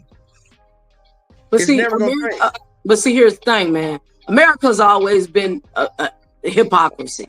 You so concerned about the illegals and the immigrants coming over here committing crimes or that's criminals. When you have your own criminal citizens that's criminals. What about the Americans that's committing crimes and that's criminals and criminal activity and the drug problem and infestation we have, and with all the fentanyl coming over here? Like, let's take care of home first. Then we can handle the outside. So that's the problem with America, is hypocrisy. Oh yeah, there's a lot of hypocrisy, man. People be talking out the side of their neck. Talking right out the side of their neck. I'm not for war. We're bombing these motherfuckers tomorrow. It's like, what? Like, what are you talking about? But, neither here nor there. Look, y'all, I hope everybody that tuned in tonight, because Miss Jackson, matter of fact, give me your final thoughts. I know you ain't really probably got a lot, but give me your final thoughts on the little bit of the show that you got to see, because I want you to go back and rewatch it. Yes, sir. So final thoughts of the night. It was always a great show for us. The very important subject to touch on. Our civil rights is very important to educate people and get information, especially the young people. Get information out here and spread the knowledge of our civil rights, our civil duties. Everybody needs to know that. Everybody has laws to abide by. So the police in itself, they are leaders to represent the law, rather, but they also have to abide by the law as well. They are a citizen as well. So all in all, let's get out here, let's fight for the right cause. And it's kind of like going back until the 1960 civil rights movement. We've come a long way, but we got a long way to go. We have to still fight for freedom, equality. It's the same. It's just the same battle fought in a different manner. Back in the day, it was physical. Now it's mental. And knowledge is power. And so we've been blessed, and we have worked to gain the power that we need to get to where the place where, we got to go. We got to be. So I also would like to say I'm Kenique Jackson. You can check me out coming up here pretty soon on the network, YouTube at School for Justice. Coming up here soon, we will touch on topics such as police brutality, Black community, the church rather, in the Black community, politics, and more in the judicial system, and much more. So I will hope to see you there soon, and look forward to it. Final thoughts of the night. You're goddamn right. Y'all heard that shit. Y'all heard that. Look, man, I'm right there with him. We gotta get on it, man. We gotta get on it. And people need to just the first thing, y'all gotta open your eyes, man. A lot of people gotta open their eyes to what's actually going on, man. We gotta stop being blind to what's actually transpiring around us. We gotta put that tribal shit to the side. especially when it comes to our fellow Americans. Put that tribal shit aside and stop being blinded by your own fucking bias and understand what we need to do as a country. If everybody has so many problems with this country, everybody, no matter what color you come from, no matter what political party, no matter what economic status you come from, we all can point out problems. Then how about we work together as a whole to fix the problems instead of blaming people in other parts, other groups for being the problem? Because that ain't the fucking problem. The people that hold the keys to how everything works in this country are the fucking problem. And obviously, they don't have a fucking problem with it. Know why? Because ain't nobody focusing on them. We focusing on each other. We got to get better with it, man. Our public officials, our police officers, I believe anybody that holds a certain position in society and government should be held to a higher standard than the average citizen. So if they fuck up, they get more than what we get. And I would say double that shit up.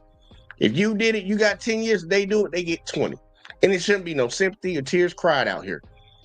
I don't know how many Americans it's going to take to get violated by these folks for them to wake the fuck up, but I'm trying to tell you ahead of time. That's why I ask y'all, share the videos, man. Share the videos so other people can see it. And if they get mad at you, you just know that's somebody that's not going to be an ally.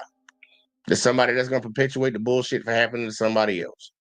We need to call the bullshit out. We need to be better. But look, man, I appreciate everybody that tuned in tonight. If y'all watched over on Facebook, if y'all were watching over on the JVJ Network, if y'all was watching over on Let's Talk with JVJ, hit that like, hit that subscribe, sub, all that shit. Turn the noties on. Do whatever you got to do. Let's keep grinding. We're going to keep being up here. We're going to keep bringing these videos. And I don't give a fuck how many people don't like it. They can kiss ass and suck a dick. I don't fucking care. It don't really matter to me because we ain't going to stop this show. But I appreciate y'all, man. And we're going to be back up in this motherfucker again. Catch you in the next one as always, man. Don't tell me about me. Stop telling me about me. Stop telling me about me. Stop telling me about me. Stop telling me about me. I don't need you to tell me about me.